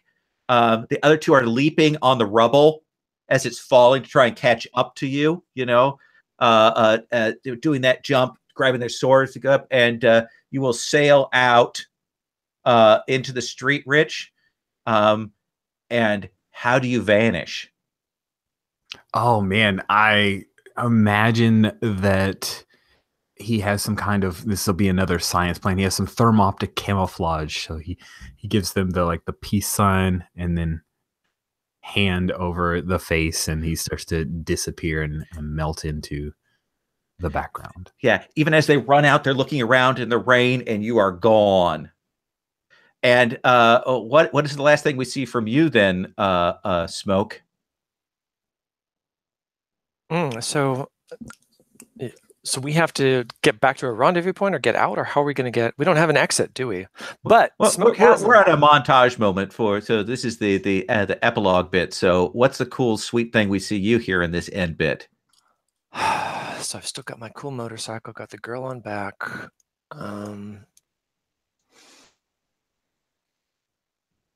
I think it's going to have to be that. So did the ship of the Shoguns, did it actually land somewhere? Yeah. Oh, sorry, and they left it. And did we know? Would there be a pilot still in it potentially? Yeah, sure. Okay, so let's say I get the girl, and we actually go back to that ship, and then we sneak on. After having checked out the nobody's there, and I sit the girl down and say, "Okay, honey, I need you to sit here very quietly for a minute, and then I'm going to go up and cross through, and there's going to be some sort of place where she can't quite see me, and I'm going to change it to start looking like one of the Shogunaites, come up behind the pilot, and the camera probably pans, so we see the thing, and we just see one of the Shogunaites come into the compartment, right? Yeah, and so that we don't have to show what happened after that, but then you see the flight, this ship coming up. And on the comms, the others say, "I got a really cool ride, people." And let's cut to the other two. You've decimated these Yakuza. You've torn open their place. The pachinko parlor is in tatters. And you've got this woman. What do we see from you guys then? What's our last shot of you two? I have an idea about getting out, but I don't want to step on Michael's toes because it's a pretty big thing. I'm half catatonic, so. Okay. Yeah. Go ahead. I think we go to the roof and we get one of those moments when we go in the elevator where it's like the Matrix, where some of the columns falls down after the damage is inflicted on the building. Mm-hmm. And I put my big gun down, and I think this whole time the people watching the anime were like, why does he need such a big gun? It just does the same amount of damage as every other gun, right? But I plant it on the ground, and it becomes like a tripod, and I hook something to my back, and it shoots something up into the air, and I grab them and then push a button, and it like pulls me to the bullet that I just shot, and then we just like go flying into the like catch one of the drones that are up there and then hook onto the other plane. We probably see the shot of the other 4 agents coming tearing into the pachinko parlor, looking up and shaking their fists at you as you fly away. And that's when the gun explodes. The rubble comes flying down. What's the last bit we see from you then, Daija? I think it's like she's like both her and the white-haired woman are both being held by Anton, kind of like in both arms flying up, and she's like kind of like listing to the side, and you just see like a little bit of like blood coming out of her nose or like her ears or something like that. And I think it's just like her robot snake is like kind of like slowly like just like kind of writhing over her body, Doesn't come up and lick the blood. Yeah, something like that. Okay. And we see you guys take off in the distance, vanish, and you have your targets, and you complete the mission successfully, and that's where we stop. Yay! Cool. So I hope that was okay. Okay, I hope we got a little more space to do some stuff this time. It's a little more relaxed scenario than the other one. If you guys don't mind, I would like to do Roses and Thorns again, and do that. Let me think about Thorns. So I've run this before. I usually run this with action cards. One of the things about the action card system, essentially, which is my Fate hack, is it's a little easier to handle the dice. The variabilities. It doesn't have quite the horrible swings, and I think it's easier to make yourself awesome in it. It is when I play Fate sometimes, especially with games that are big and want to be cinematic. Is sometimes it does feel like the dice are like, nope, you're not going to get it now. So that sometimes frustrates me. Rich, I'm going to give you first word in Thorns. Okay. This time. First word.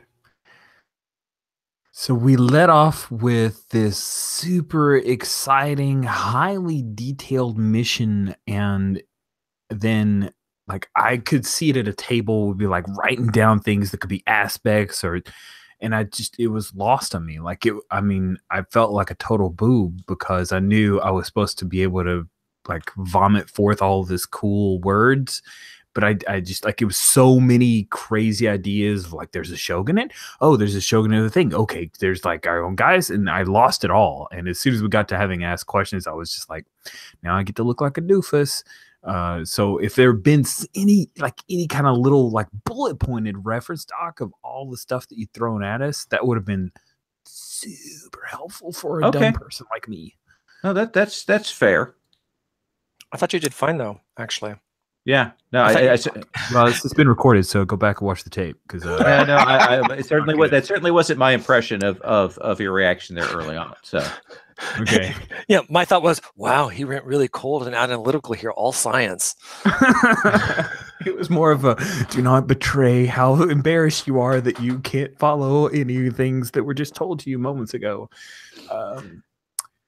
Other thorns, other thorns.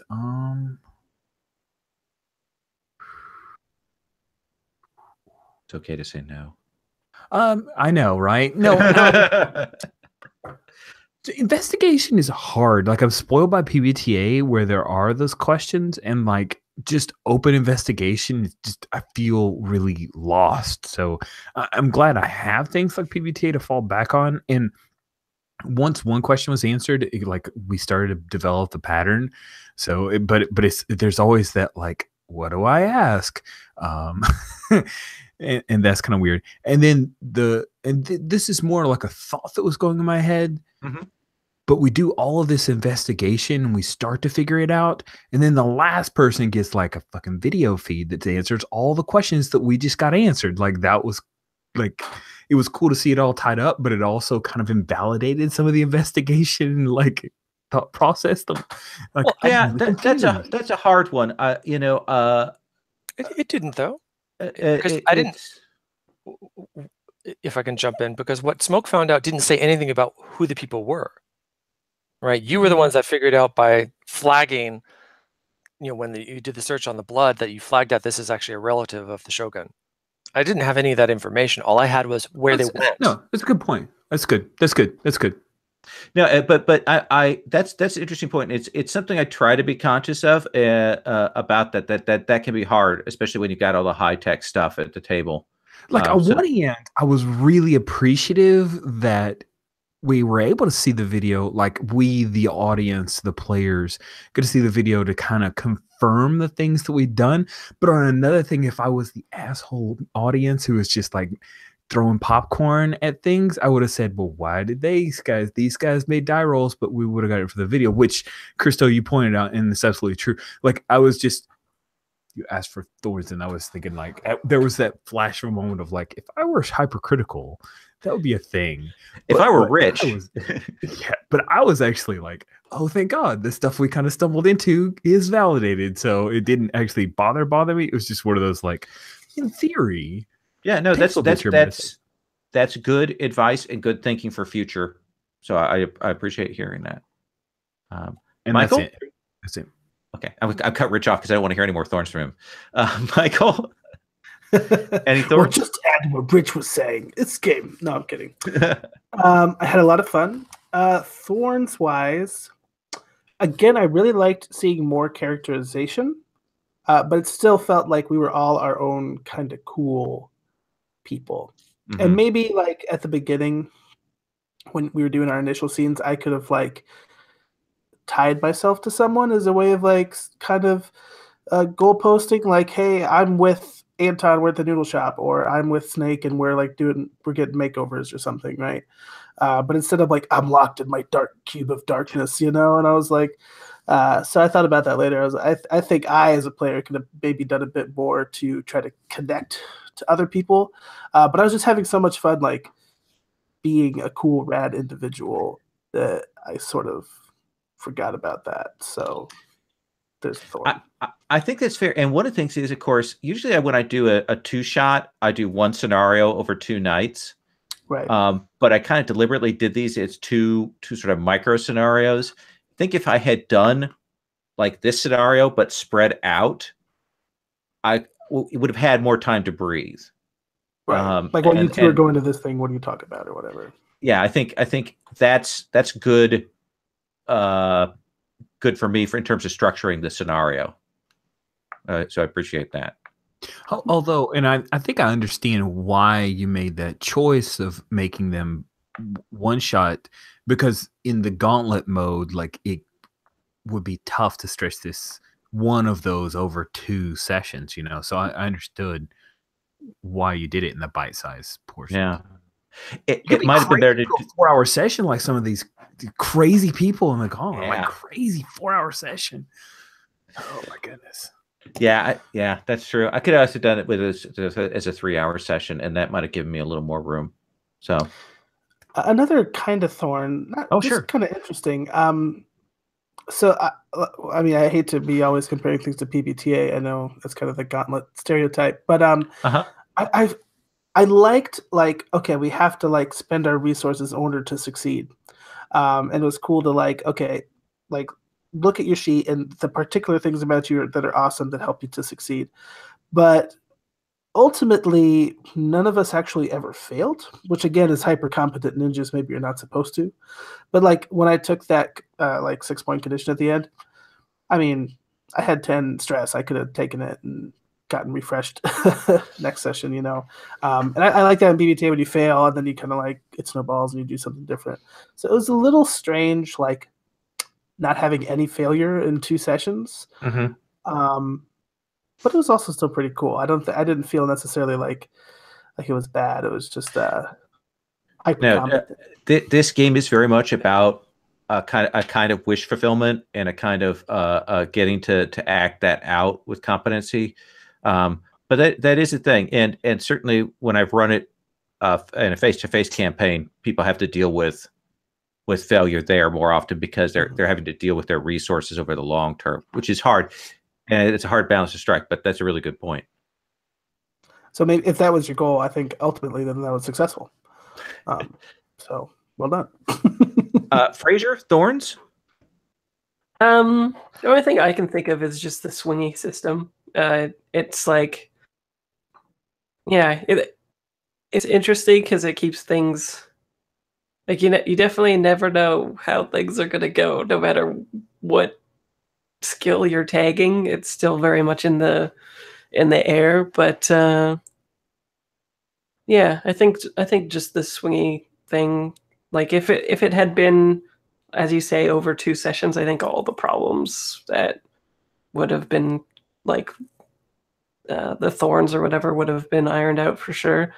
And as what I think this is designed for, I think it accomplishes it well. I bought into it well, I'll hold it for the roses. Okay, Christo. My only thing I was thinking about, the only thing that I was like, man, I kept wanting one of those the corruption to kick in. Despite all like the die rolls that were not so good or whatnot, I didn't get. Michael cheated. He should have had a corruption, but he like put a thing on his character sheet not to do it. So yeah, I mean, if that came from power gamer, part of me was thinking that maybe maybe they should all have something that triggers corruption, because then getting one of them, at least one of them a session, I think is pretty cool. I mean, and the corruption things are pretty cool. I like what happens. So. Yeah, it's a fun little mechanic that certainly it gives you a chance to express your powers in a different way, which is what I like. So yeah, I have to remember that because I have a couple of the types don't have corruption in the same way, and that it's not as fun, not as interesting. So I got to think about that. Rich, let me swing back around to you. I'll say roses. So I love this setting. I love goofing around. I love that you guys bought into the sheer anime craziness of it. And I felt like tonight it felt really good. You guys gave me such good moments. You described such good stuff. And so it was really fun and very visual for me. And I love that. Rich, any roses? So once I let go of the I can't follow all of the bits, it did become really fun. I love the way you cross cut. I think you are one of the best GMs for knowing when to cross cut, finding points of tension and jumping away and leaving us hanging, setting up and knocking down things, introducing new threats to amp up. Because I was like, well, shit, now I wish I'd gone over the Yakuza thing because they're fighting Yakuza dudes and we're just dealing with really nice go-gangers. Dang. Man, I chose poorly here. Oh, well, let's hang out at the mall with the cool Hot Wheels ramps. No, here come the thunders. Yes. That was great. It was really, really, you intuited when to, kick it up a notch. And while I say there's the way too many details, the fact that you could just snatch these weird bits of the robo rickshaws and the steam, and there's so many influences that you could just throw in hodgepodge. It was such a great pastiche of the things that I find grabby about the ideas, so visual. And there was a bunch of chat on the side of this. I could totally see this in anime. This is super anime, and it was great. It was great. I had a really good time. I will say that augmented reality, that Cyberpunk City kit, is the thing that has helped me look at details and then have them in my mind when I go to the table. I don't usually look at the lists and stuff. I check them out once in a while, but it just gets me in that mindset, and it's a really useful tool. I highly recommend it. I've read that. That's super cool, actually. Yeah. Yeah, it's really good. Michael, any roses? Yeah. Well, I mean, I really liked I think I was kind of still finding the tone a little bit in the first session, but session 2, I really enjoyed leaning into like this is a cinematic ninja. You know, this is like a ninja who rides through a particular parlor on a motorcycle. You know, and seeing reactions from other people, the other players, use the GM, all sort of um, like signaling yes, you know, that's cool. Was awesome to lean into. I was going to say the same thing about the details. That really helped me a lot as far as like getting into the zone and sort of thinking in the right way. Yeah, no, you're very you're certainly a role model GM for me personally. Like, you know, when I think like, what would Lowell do? You know, it's kind of like my little mantra. You know, I loved you taking the bike at the pachinko parlor. Yeah, that was so cool. So thanks for starting us off like on bikes, like the beginning of the session. Oh yeah, ninjas on bikes. That's super cool. Who doesn't want bikes? Bikes are so cool with this. Yeah. Yep. Frazier, roses. Yeah, this is like a tasty treat for Fraser. Just like, I'm glad that this session I thought I dialed it back a little bit, whereas the last one I was just so excited that I was just like rah, rah, rah. But yeah, this time I thought I did a little bit better with that.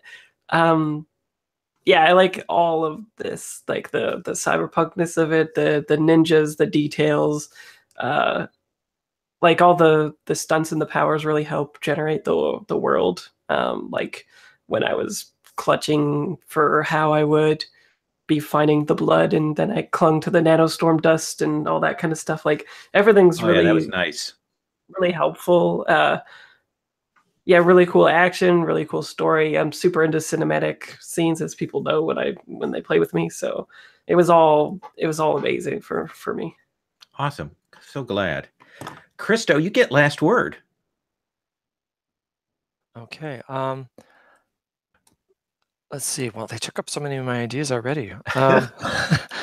Roses. I actually like the fact that we had the nice gang that took the kid, and so we were trying to talk our way and be nice to them and get what we needed. I thought that was a nice change up from the usual, not the usual, but from the murder hobo aspect. So we actually had a chance. We got the kid. We conned them, granted, but we got the kid, and we were going to get out, and we weren't going to kill them. And then the big bad dudes came in and started killing everybody off with their nasty ass swords or whatever they were. And like Rich said, I thought I liked that contrast, that it started out like, oh, everything's going really well, it's working, this con's coming off, it's going to work out, we're going to get out if you're okay, and then bah, suddenly everything, the dynamics changed again. We had to get out of there as fast as we could. So that was neat. And I like these stunts, and I was thinking, if we played it one more time as we got used to each other, we would probably have started being able to launch off of each other's stunts, maybe. Yeah, that's very true. I think we were just getting to that point where we were looking at each other's sheets and seeing what each other could do, and so I think we could have been setting each other up more to be cool. And maybe if we'd done that earlier, that would have been better. But it still was cool. Awesome. Thank you guys so much for being willing to try this out. I very much appreciate it, and I dig it, and I'm sure I will do more of this stuff. It's a niche that we don't necessarily have as much of in the Gauntlet of sheer crazy zany. So we got to dig it, man. I'm going to go ahead and stop the broadcast. If you like Gonzo Zany, though, Rich is doing all the Star Wars stuff. So it is going to be super awesome. All right, stopping.